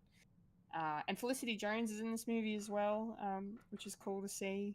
I haven't seen her in anything for a while, so it's nice to see her make an appearance here too. So yeah, I can't wait to watch this. I'm ready to believe the hype, and hopefully it's a very well made well told story. Yeah, I'm looking forward to it. Fulia, what did you think of this? I feel like this is probably a movie you're not going to probably watch, but maybe from like a technical standpoint of filmmaking, what did you think of, like, you know, the technical side of this trailer maybe? The cinematography does look really pretty. Mm. I will say that. Mm. But I think that's where it sort of stops for me. Just mostly because of the fact that it's not a story that I'm really interested in watching. It looks interesting. It sounds interesting. It's not my taste in film, I suppose. Mm. So yeah, I'm probably not gonna go out of my way to watch this one, unfortunately. But I like hearing nothing but a lot of good things. So, yeah, like enjoy it. Yeah. I don't know what else I could really say to it. It's just something that I wouldn't go out of my way to watch, to be honest. But that's nothing against the film itself. So Yeah. No, good. I appreciate that. Yeah. Yeah. Thank you. Mike, what did you think of this? Yeah, same as the teaser as before. I needed to get the story in, and yeah, it's somewhat like it's not a known story, but you can sort of see like elements of what like an immigrant family coming into a different country and trying to like survive basically, and you can see that with different cultures like doing the same thing, like packing up and moving because of either upheaval, war, whatever suits you, and sometimes people who are very highly qualified to do like do anything like doctor, but they have to go down to the pecking order of doing some menial tasks like cleaning or anything like that. So yeah, it's a bit of a hard to watch if you have lived it, and it's an eye opener for people who are unfamiliar with it. So yeah, it is a, as they say, Oscar bait, but sometimes these stories need to be told, just to get everyone to say, hey, sometimes in the life of playing the board game Monopoly, people started late and not from the start. And if you're expecting them to be, at the same level as you because you started from the start of the game of Monopoly, then you're insane. So you should be. So people need an extra lenient help when it comes to this sort of thing. So yeah, and will I see it? Possibly, but probably later on down the track when I don't have all this crap to watch. And I've also got Firefly as well. So yes, you do. Will this be the year? We don't know. It's your New Year's resolution, Mike. Watch Firefly. No promises. Anyway, when is this coming out, Kendall? The Brutalist will be in cinemas on the 23rd of January. Nice. All right, we got one more trailer to talk about, and completely different, as I said, to the others. This is a comedy film, sort of a rom-com, more an out-and-out comedy. You're Cordially Invited is the name of the film, starring Will Ferrell and Reese Witherspoon as two parents of two kids that are getting married, and they both happen to book the same place on the same day, and the venue makes a boo-boo and double books them, and shenanigans ensue. Seems like a bit of a premise, if you will. I feel like they kind of did it better in Bride Wars. Not exactly the same, but like, Bride Wars was a movie with Kate Hudson and Anne Hathaway. It came out like 15 years ago. But basically, they were best friends that then both got engaged at the same time, and then both wanted the same venue, and the only day free was the same day. So that kind of worked out well, like that story. But here, it's just like here are two families that are not connected in any way until they come to the venue, and oh no, the venue is the worst venue of all time. How do you double book a fucking wedding anyway? We'll find out. We'll find out. Maybe there's a reason. Maybe it's part of the plot. It's going to be part of the plot somehow. But regardless, yeah, it looks fun. I mean, Reese Witherspoon hasn't really done any comedy work for a while. So it'll be cool to see her stretch her comedic chops again, which is nice. And I don't think her and Will Ferrell have been in anything together that I can think of the top of my head. So it'll be cool to see the two of them bouncing off each other and how they go.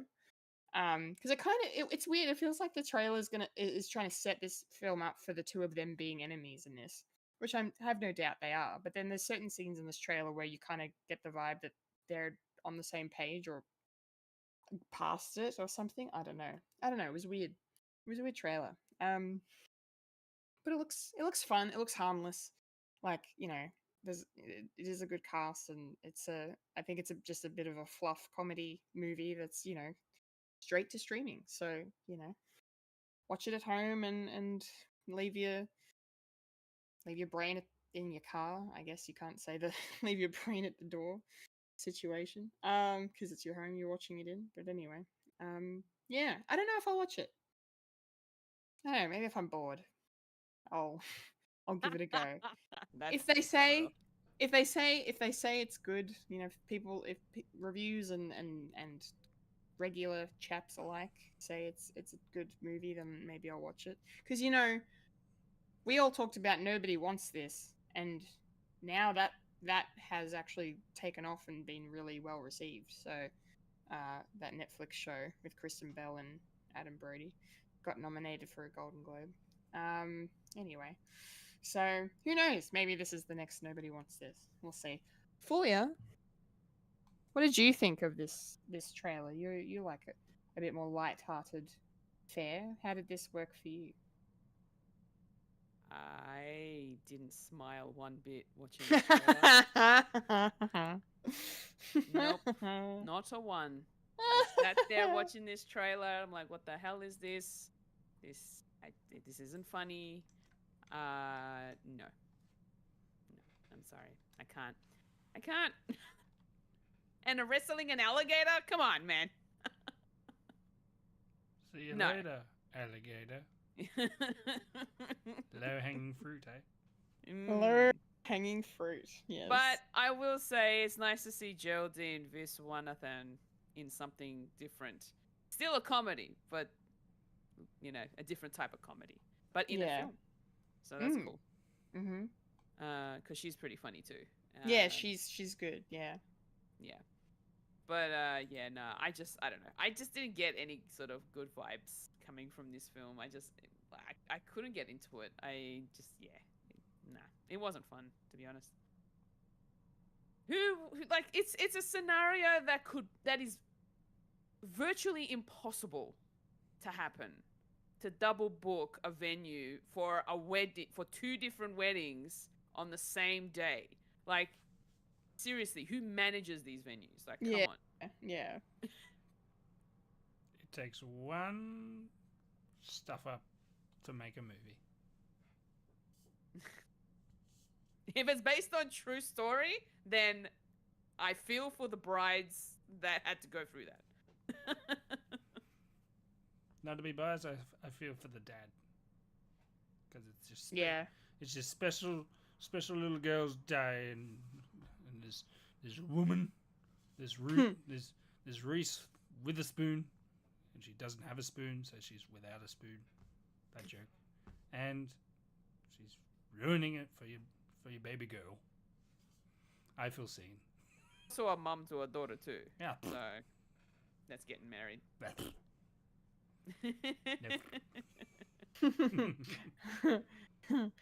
Mike, feel free to continue your thoughts. I think Fulya has said all she needs to about this one. Yeah, I don't need to see this. Having said all that.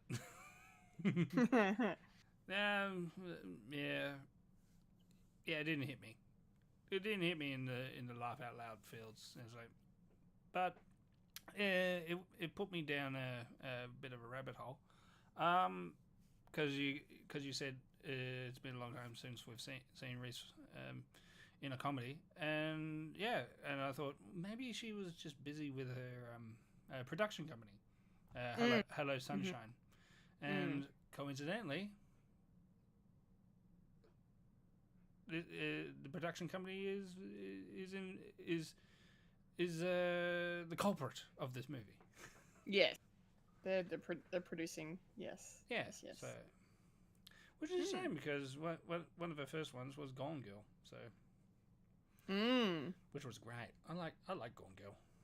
Yeah, it's a good movie. Yeah, it made me go. Ew. Yeah. No, thank you, but it was good. Yeah. Yeah, so I'm not gonna see it. When am I not gonna see it? Well, you are not going to be watching. You're cordially invited, or AKA you are cordially no longer invited. On the 30th of January on Prime Video. So I have the opportunity to watch it, but I'll go next. Scroll on past. Scroll on past and scroll on out of Trailer Park. Because it's time to go to a galaxy. Oh.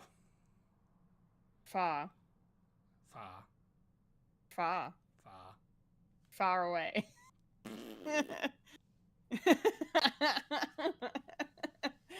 I'm never doing that again. Fulya, what time is it?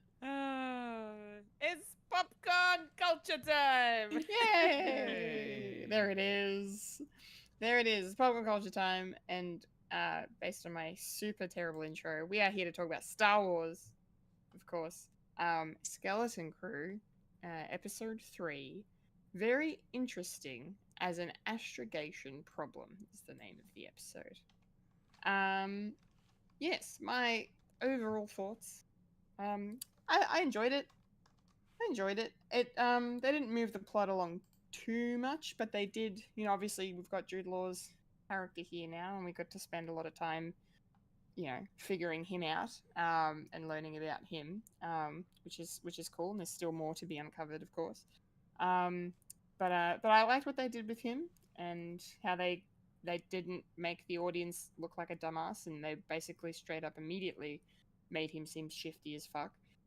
So I was happy for that.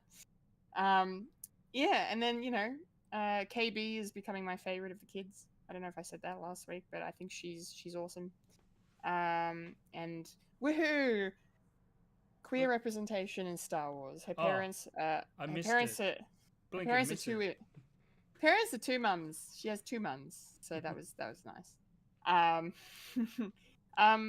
Yes, but anyway, but yeah, it was fun. Like there was some cool visuals in the episode. We got a little bit of a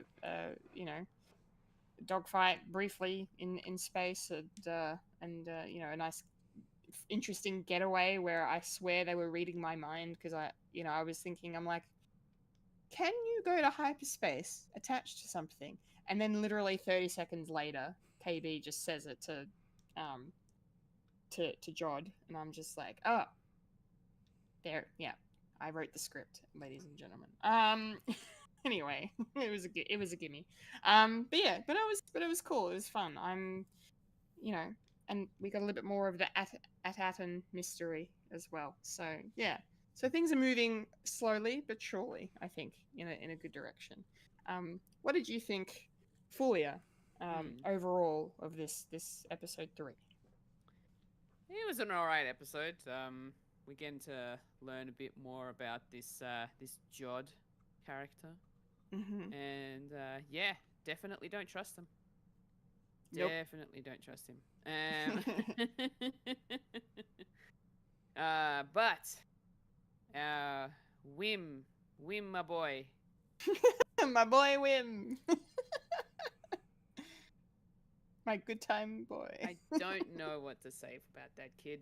Like, honestly, he is too trusting. Too freaking trusting. Yeah. The moment he sees a little bit of force magic happening, he's like, oh, that's a Jedi. He's a Jedi. We need to trust him. He's here to help us. Good with strings. Kid.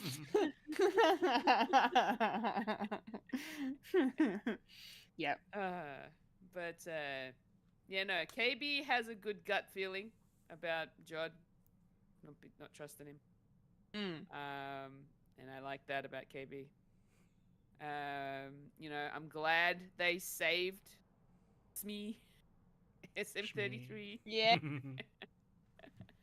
Glad he's back.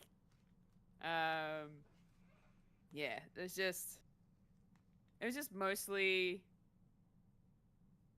yeah, I don't know what else to say. It was an alright episode in general. Yeah. We got to learn a lot about Jod. This episode was literally about him. This is the Jod Nanarwood episode. Yes. Yeah. Yes. Mike, what did you make of this one? Did you enjoy it? I did.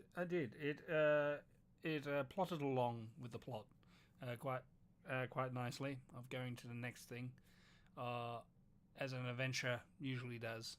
As the next thing, so you can get to the next thing. It's the instead of it's the writing narrative of this happens, so therefore this happens. Instead of this happens and then this happens. Once you start doing that, it's a boring story. But this one is a mystery that I didn't expect this show was to do. I thought it was these kids just going off on an adventure and they'll come back and say, "Oh, that was a great adventure." It's like, no, the adventure is finding out where your place of origin actually is and supposed to be in the real world. So, which I kind of like it because it makes it more fun. And I did joke that Jod may be a Palpatine. Maybe I was correct. I don't know. But it's going to be interesting. He's probably just force sensitive and he's learned to use it. Yeah, I mean, yeah, and we have seen that before. I mean, like kids, we've seen kids like use the force without realizing what it is, and they get taken up by the council, and maybe he slipped through the cracks. Trying to remember the timeline of this, but it could be that he was one of them that they didn't train, but that's just all speculation. And yeah, and I do like the fact that we get to see him be flawed and be like conniving, and it's a more rounded character to sink your teeth in of what's the mystery behind him. And he has a history with the pirates, and maybe he was taken by the pirates as a kid. You know, the sort of that sort of story. And he sees kinship with these kids, and you know, it's all happy family, and that's cool. Yeah, I'm really liking the show. I didn't expect to like it, but I'm glad that I was mistaken, and great. Indeed. Yes. Well, you know, I guess since Fulya aptly said that this is the Jod episode, maybe we should talk about him. The Law. You know, Jude Law. I'm really liking his performance of the character. I will say, he definitely came across, like I said before, like the show isn't playing dumb to the audience, and that, you know, clearly he's shifty. But I like the fact that you can see that in Jude Law's performance of like he's a guy pretending to be a Jedi because Wim has just put that on him, because of his, you know, his whole thing. You put that label on me, so I'm going to be that.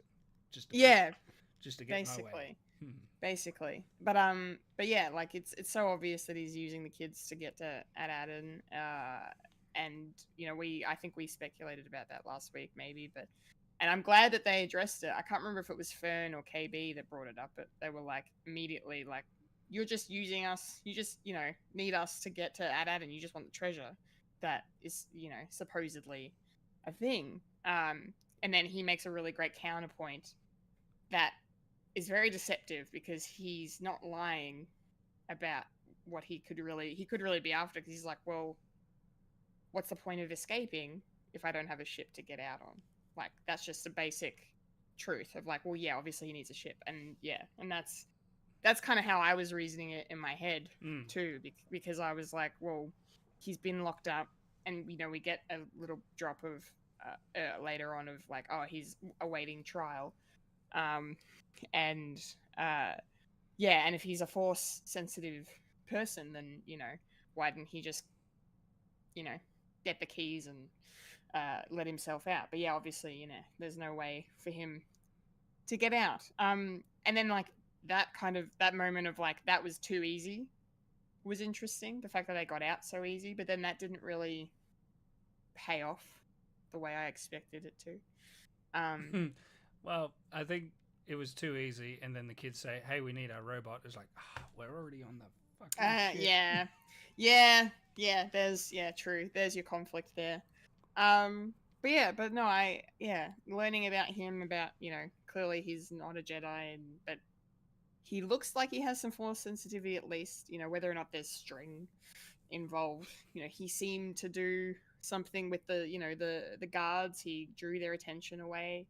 At the end of the episode, he uses his abilities to turn the lights off. Near the end of the episode, he does that. So yeah, I'm curious to learn more about him, and who Crimson Jack is, because clearly that's one of his. He seems to have a lot of alter egos, because the other dude called him Captain Silver, I think. And that was the captain I believe we saw at the start of the show last week, episode 1. He's very intriguing. Was that Jude Law? It was But totally he had a face shield down, and he had an automation on his voice, so he yes, couldn't tell. Okay. Yeah. Surprised. I think it's Jude Law anyway. But yeah, he was great, and the back and forth between the kids and and him, and how they came to a truce and everything was kind of interesting, and how he was just like, I'm like you, I'm lost, I'm alone, I don't have anybody else, sort of thing. That was kind of interesting.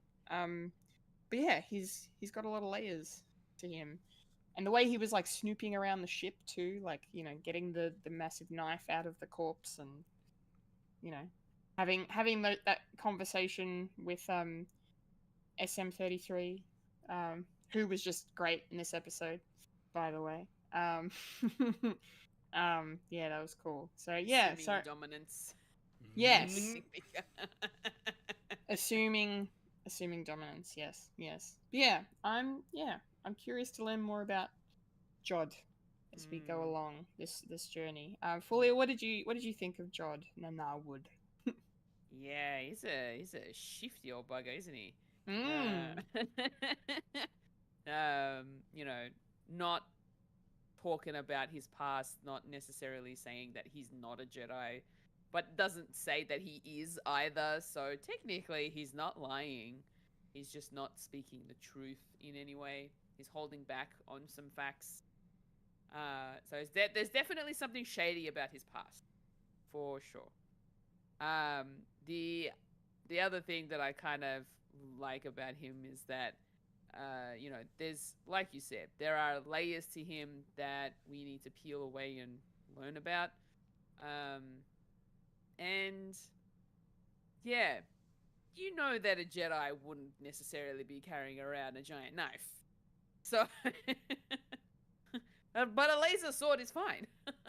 Yeah, it's in the shop. Yeah. It's in the shop to be serviced. Yeah.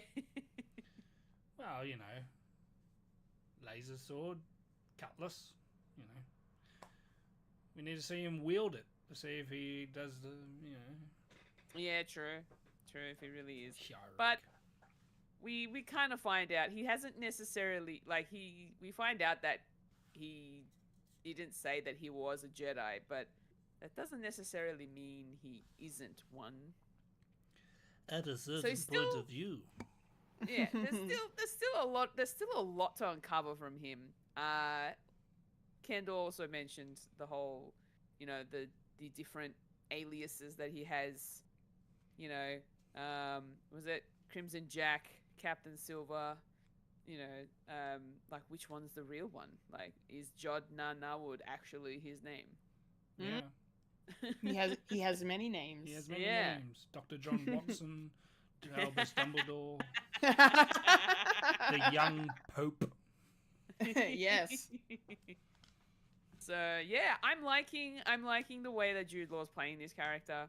I haven't seen him play a character that's kind of an antagonist in a way.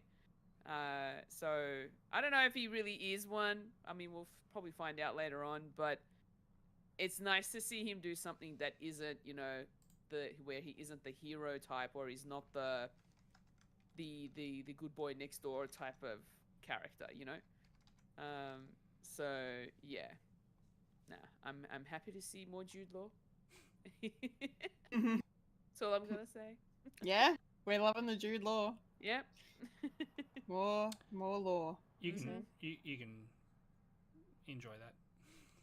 I will. He does nothing for me. Well, surely he does something for you, Mike. What did you think of Jod? Yeah, as I've been saying, I kind of like this sort of character that's mysterious but fun at the same time, and question mark, force sensitive but still pirate. Arg. So you got Luke and Han like smashed together, and there you go. Mm-hmm. Yeah. I was going to do a tangent, I think. He was in Bend Like Beckham, wasn't he? Jude Law? Yeah, No, that's no. Jonathan Rhys-Meyers. British guys all look the same. Anyway. Well, he was in Alfie. The remake of Alfie. Yes, the remake of Alfie. You Yeah. could say protagonist. Bit of Yeah. Protagonist, not necessarily the greatest person, but yeah. Bit of a rat. Bit of a rat. Bit of a stinky rat. Just like Zod. I can't remember his name. Jesus. I do like this sort of characterization, and still mysterious, and no one really trusts him except for Wim, which idolization is always tricky, and I know you don't particularly like it because you said last week, Kendall, Wim might get his heart broken. Yes. He'll wake up to it's like, you lied to me. He's like, well, technically I didn't really lie. It was a certain point of view. Yeah. But he is force sensitive, and will Wim be his Padawan? Nah, I don't think they're going to go down that route. Nah. But I did say last week that I wasn't sure. I didn't particularly like that. Oh, it's going to be a Jedi. It's going to be a Jedi. It turns out it's more ambivalent to that. He does do the Jedi tricks, and he's not necessarily the kids actually said, it's like, Jedis don't do that. It's like, who said I'm a Jedi? I'm a rapscallion. So yeah, I liked it. I like that balance, and is to be seen of what more questions being answered in the following weeks. So, which we won't talk about. It's sad. Yeah, we will. We'll come back and it'll be done, and we'll have a debrief. A big 2-hour debrief. Yes, it'll be an epic popcorn culture. Yeah, a 2-hour debrief with a 2-hour catching up of news and current affairs. And yes. It's going to be the longest episode of a podcast called Fred of all time. And it'll be after the inauguration of a second Trump. Okay, cool. Whatever. sneaking in so much politics today. Oh, it's last chance. Last chance. Last this year. chance. He's stacking it up, ladies and gentlemen. He's stacking it up. Last chance of being free. Cries forever. Yeah. Jod is great. Yeah. Another character that I really liked this episode was a new character. We got introduced to by the name of Kim. Who is kind of an owl alien. Owl cat. I suppose. Owl cat, yes. And I really like her. I like her a lot. I thought she was a great addition to this, and I kind of was wondering who she was going to be the whole time, because the way that, like, when they get to the moon, and, you know, you get that really... I like that shot of them walking in front of the planet, and, like, they're silhouetted, like, along the... That was really cool. You know what song was going in my head? What? Da, da, da, da, da, da, da. Yeah. The E.T. theme. E.T. E.T. phone home. They are trying to get home. Sort of like yes. E.T. / Goonies. No, / Stand By Me, when they're walking on the train track. Yeah, a little bit. Yeah, I get that. But that's vibe. not Amberlin. That's not Amberlin. That's Castle Rock. That's Or Castle, if you're that way inclined. Yes, Castlemaine. Yes. But yes, they're teasing who, like, what, like, it felt like they were building up to who Kim is. Because, you know, they get there and then we get that shot of, like, I think that was one of the first images we saw of the show, was this, that shot of Jude Law being questioned by the little droid things at the door. That was one of the early promo shots that they put out. So it was cool to see that in context. And then, and then as we're going inside, and then, you know, and Jod has been all like, we can't, like, she might stab us in the back here. And he's not exactly forthcoming as to why, which, you know, we then find out. But yeah, I really like the reveal of, you know, of her as she kind of has vibes of, what was the alien from Force Awakens that was in the sequel trilogy, the orange one that Lupita voiced? Yeah, Chewbacca's squeeze girlfriend. Yeah. What's her bloody name? Maz Kanata.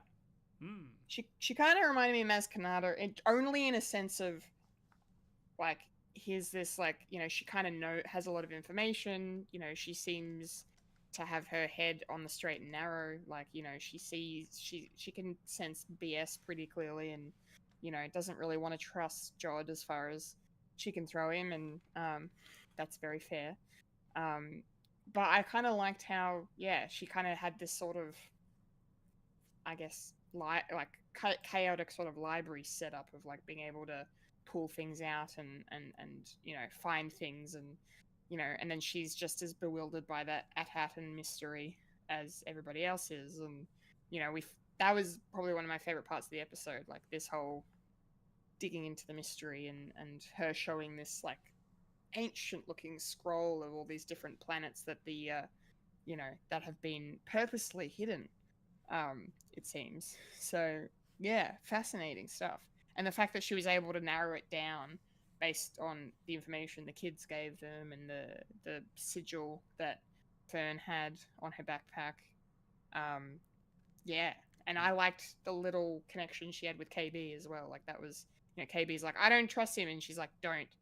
You shouldn't. He's a scoundrel. Don't trust him. And I'm here if you ever need my help. So that was, I like him. She's a wise old owl cat. She's a wise owl cat. Yes, I like Kim. Fulya, what did you think of Kim and her joining the Star Wars universe? I think she was very intriguing. I kind of liked her. And yeah, but I have a sense that she's also holding something back too, in a way. Maybe. I mean, we don't know what her connection to Jod is. Like, is she also a pirate, or like, what does she do, sort of thing? Or is she more like a, what's her name from Bad Batch? forgot her name. You know who I'm talking about. Yeah. The one that Rhea Perlman voices that they always Nala go Se? back to. No, not Nala Se. No. Terrible with names tonight. Star Wars. Yeah, it's terrible I'm just terrible at naming the memory. same characters from the same franchise. That do the exact same thing. Yeah. They know stuff. They know stuff. Yes. They're exposition characters. Was it Sid? Sid, yeah. I was gonna say, is it Sid the yeah. Yes, Sid, yes. Yeah, she could be more like Sid instead of Maz Kanata, or maybe she's a cross between the both. I don't know. Yeah. Yeah. But she seems like a maybe a better-hearted person, like better-hearted character. And she knows what Jod is really about. Like, she probably knows more about Jod than anyone else. And it seemed like they had a bit of a quarrel back in the day. Mm. From their little interaction that they had when they first started talking to each other. And yeah, it had me kind of thinking about, I wonder what happened between those two. Lovers quarrel. And yeah, maybe I thought maybe that was also a thing. Any port in the storm? So yeah, no, she was Kim was a very interesting character, very knowledgeable, and I like that. And yeah, it was really nice to see her and KB have a little connection of, you know, not trusting Jod. So yeah, no, Kim was a really cool character. I like her. I hope she comes up again in a later episode. 2. Yeah. Episode 2. Yeah. Mike, what did you think of Kim? I thought she was cool.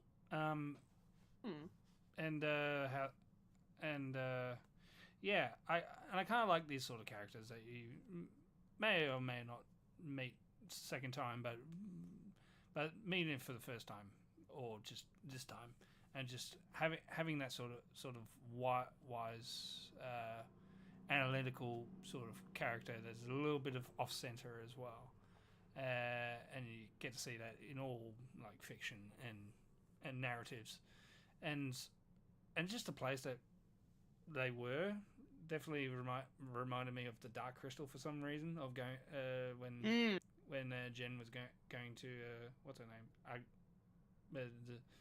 Essentially the same character of actually knows everything and anything, and helps the heroes on their hero journey, and people just enjoyed it, and yeah. Gotta deduct points of not having too many practical effect on her, but I think because her character is so strong, I think it's easily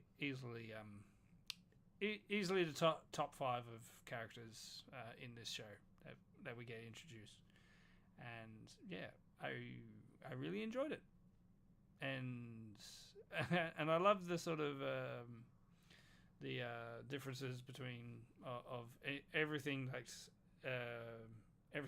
on a computer, but it's like, no, it's ancient. This is going to be on paper, and the difference between that and they sort of touch on that with all Star Wars as well, like especially with the sacred Jedi texts of the scrolls and the books that are in the tree, and Luke was looking after him, and then Yoda went, no more,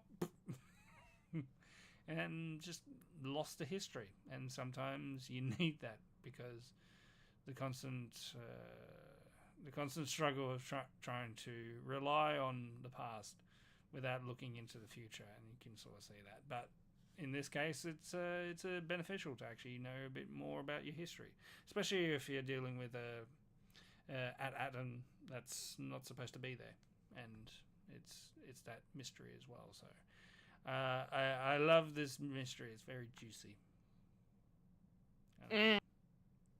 super juicy. Mm. Yeah, and then only compounded by the fact that that in the cold open where we get the shot of all the worried parents coming together, and then finally a droid rocks up to tell them what's happened to their kids and where they what they can do about it, and then the droid's basically just like, oh, they've gone past the barrier, sorry. I'm like, we can't do anything. I'm like, that's just adding fuel to the fire here of what the hell is going on, Computer and I says love no. computer says no, and I love all these references to like the kids are just like, what's so special about Adam? It's so boring. Like, what do our parents do anyway? Oh, they're analysts, or they do this, they do that. What are they analyzing? Like there's extra, there's just so many layers to this mystery in this show, and I really hope it's going to be worth the payoff. I'm sure it will. I hope it. I just hope it. I hope it will be, because it's very intriguing. It's probably, I think I said it last week, it's my favorite thing about the show, I think, is this kind of switcheroo mystery of like you just said before, they're trying to get back to their home, but like where our main characters are from is like mundane to them but fantastical to literally everybody else. I just think that's really cool storytelling. So yeah. Speaking of cool storytelling, there are kind of like two sort of action sequences in this episode. The first, of course, being the escape from the brig and getting to the ship, and breaking away and hyperspace taking off. And then the other one, which I really thought was a bit of fun, was seeing the kids having to help Jod get away, get them all away from the X-Wings that were trying to, pull them over, essentially. And just I just really liked, like, it was an interesting sequence of Neil getting to pilot the ship, and then Wim just being so upset, like, why are you giving it to Neil? Like, I'm right here, like, But then the way his face lit up when he knew Jod was like, get in the gunner seat and shoot at the X-Wings, and then the awe too when he's like, oh, I hit it. Like, I got it. I hit the X-Wing. Like, what the hell? Like, this kid he's just great. Like, he's a lot, but he's great. I kind of appreciate the fantasy and the imagination that he has, and the excitement for what's happening. Like, he's not at all worried. He's just like, this is the best thing that's ever happened to me. Like, yeah, I like it. But yeah, I like the dogfight that we got. I've peaked. Yeah. And I haven't even gone through puberty yet. Yeah, yeah, it's pretty awesome. Now Fulya, this is pod racing days. yeah. Well, let's hope Wim doesn't go down the Anakin Skywalker route. Jeez. Jesus. Oofed. Yeah, Fulya, what did you make of the action scenes in this episode? Yeah. I liked them. They were really good fun to watch. It was interesting to see, especially during their little the plane chase scene, the spaceship chase scenes, that Jod had to sort of take the helm of delegating everybody a job to do while he figures something out. But at the same time, what was her name again? Fern ended up, like, she's still got this thing of, she's still hung up on the fact that she's captain, that everybody should be listening to her, and that he's only working for them and not, being part of the team, which was interesting as well. So she was reluctant to get into the gunner compared to Wim. Which was hilarious. Yeah, it was funny. But then when she got up there, she looked like she was enjoying herself. Like, in terms of when she was starting to shoot down the jets.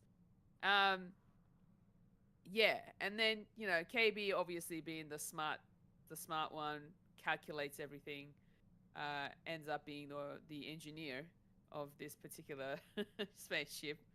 And yeah, it was just really interesting to see how Jod was delegating them jobs to the point where they even gave Neil them to sit in the pilot's seat for a little bit. And then as soon as Jod was ready, it's like, all right, get out of the way. It's my turn. Yeah, it was good fun watching all the action scenes. The back at the port, the pirate port, that was also fun to watch, especially considering the fact that Jod had to go back to get SM-33.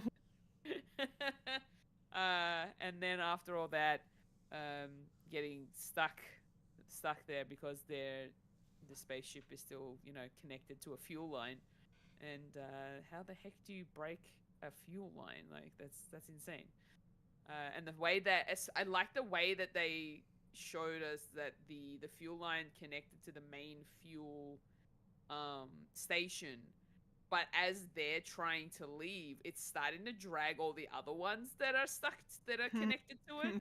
Yeah. And a lot of them are they're like twice the size of their ship. I'm like, how the hell are they able to have that much force and thrust to be able to pull them along as well? That kind of had me sort of thinking, like. It's like any other sort of oceanic dock. It's like just boats just bobbing along. But this time it's in zero gravity. Zero gravity, yeah. No, I really liked the couple of action scenes that we got. They were really good. Nice. Mike, additional thoughts? Your thoughts on the set pieces here, the action? It was really great. It just gave me joy. Just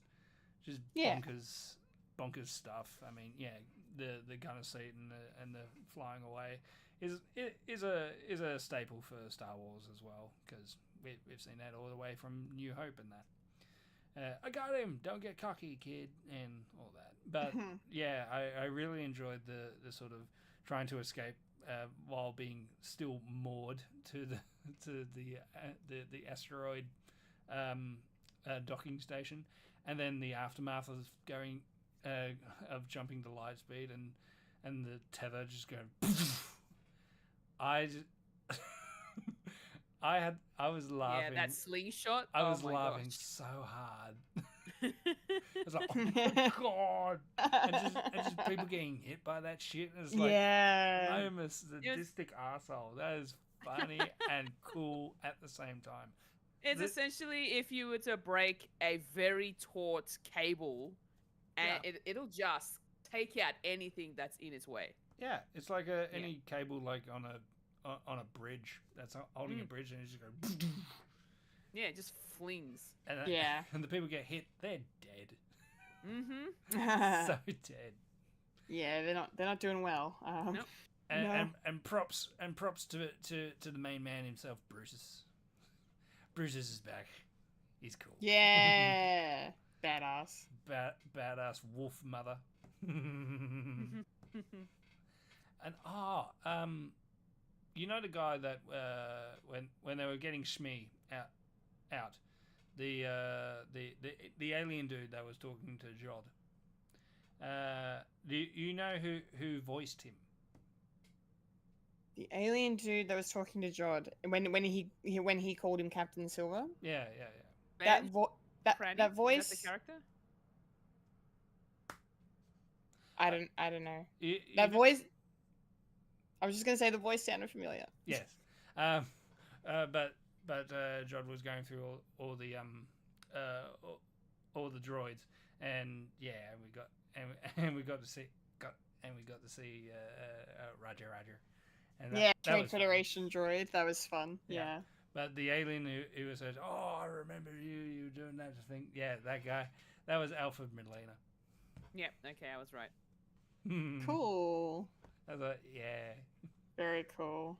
He's back, baby. Yeah. I like that. Very nice. Yeah.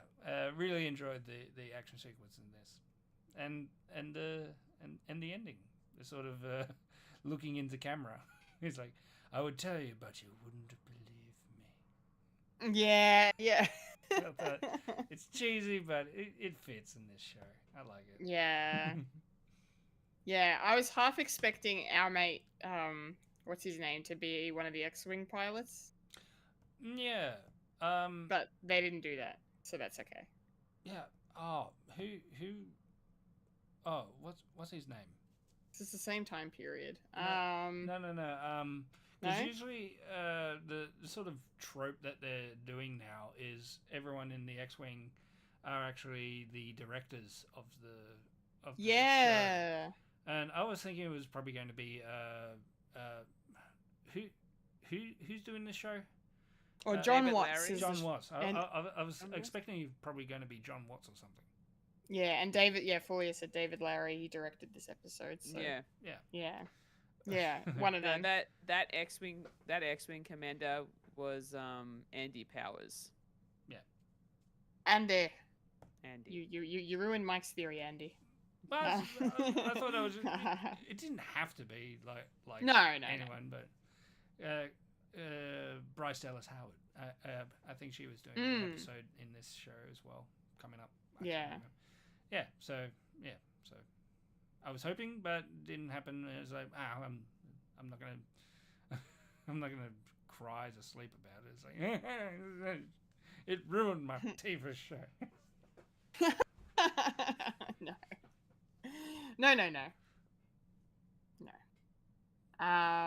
Cool. Well, yeah, I think we've kind of talked about everything. I don't really have much more to say, Yeah. No. I think, other than, I'm looking forward to where this is going. Mm-hmm. I think it's going to be fun. Yeah. I've heard a theory that I actually quite like, or where this is going, and it involves adapting. Because it's all about financial stuff and how it's all keeping hush hush. This is sort of involving somehow Palpatine returned. Okay. But it's got nothing to do with the cloning or anything like that. Right. It's about how he got that huge fleet of Star Destroyers in the last movie. Yeah. Where did he get the capital for that? Ooh, at Atten, maybe? A lot of people are speculating about that, and that's what the analysts are doing. It's like not knowing what they're doing, but that's where it's doing. Yeah. It's financially it's not political or anything like that, but it is like the big banks funding war and shit. I kind of like that, but it's to be seen. Could be Yeah. the big No, picture. We don't know. I kind of like that too, because then it leans into like the intriguing, like, political side of Star Wars that, was done really well in Andor, and done okay in certain parts of the prequel trilogy, but like, that would be really interesting to because like I feel like obviously the Mandalorian, we've talked about that as being a backstory for how they clone Palpatine. Especially the Bad Batch. It's like the first sort and the of Bad Batch as well, yes. stepping stones towards Yes. Underground cloning facilities and all that. Yeah, so it would be cool to see this side of it, like where did he get his fleet from? Like how the fuck did this come together? From that perspective, yeah, it's cool. Cool. All right. Any final thoughts before we wrap up? Best TV show. I don't know. We're not there yet. Best Star Wars show of the year. Yes. We're not there yet. It's okay. You have some of my heart, Acolyte. Yes, some. Very, very nice, Manny Jacinto-sized thing. All right, let's wrap it up there before I go down a thirst trap hole. That was our thoughts on Skeleton Crew, episode 3. Very Yes. interesting as an Mhm. astrogation problem. That was fun. This is a fun show. I look forward to coming back in the new year and discussing it more with you guys. We can, see how it all plays out in the future. The overall cap of the series. Yes. Yeah. Yes. Was it Yes. worth it? Future me will know. We will find out. We will find out. But Yes. until then, that's the show. That's another year of a podcast called Fred in the books. Yay! Thank you to everyone who's taken the time to watch and listen to us in 2024. We Appreciate you all. appreciate you. Yes. Much love. Hope you all have a great Christmas, a great holiday season. Enjoy your time off work if you are so lucky as to have some. And a happy new year to Yes. everyone. Here's to next year. Yes. We'll see you then. A True. 1, a 2, a 3. and And that that was was a podcast called Fred for Fred. 2024. 2024. 2024. Remember to follow us on Facebook, Instagram, and Blue Sky for the No. latest Fred content. Yeah, no Yes. Twitter now. Haha. If you're listening to Fred the Alien, you can find us on SoundCloud, Spotify, or Apple Podcasts. If you'd like to watch Fred the Alien, you can head over to youtube.com/Fred the Alien Productions. And if you're watching us right now, make sure to like the video, subscribe to the channel, hit the bell icon to be notified of future goodness. And if you're watching us live over on Twitch, make sure to give us a follow on your way out. Twitch.tv/Fred the Alien Twitch. Yeah, Fred the Alien. I've been Fred the Alien Productions. I've been Kendall Richardson. I've been Fulya and Michael. And I've been a Michael star. Oh, I said it right this time. Haha, got it in for the new year. Yay! And And you just experienced experience a a podcast podcast called Fred. Remember to eat beef. Remember, Freddy lives, Loki dies, the Doctor is in, and solidarity forever, solidarity forever, union strong. Make sure to look after yourself and your mental health, and have a happy holiday, everyone! Woo! Thanks for watching. Thanks for listening. Laters, gators. And And... sing.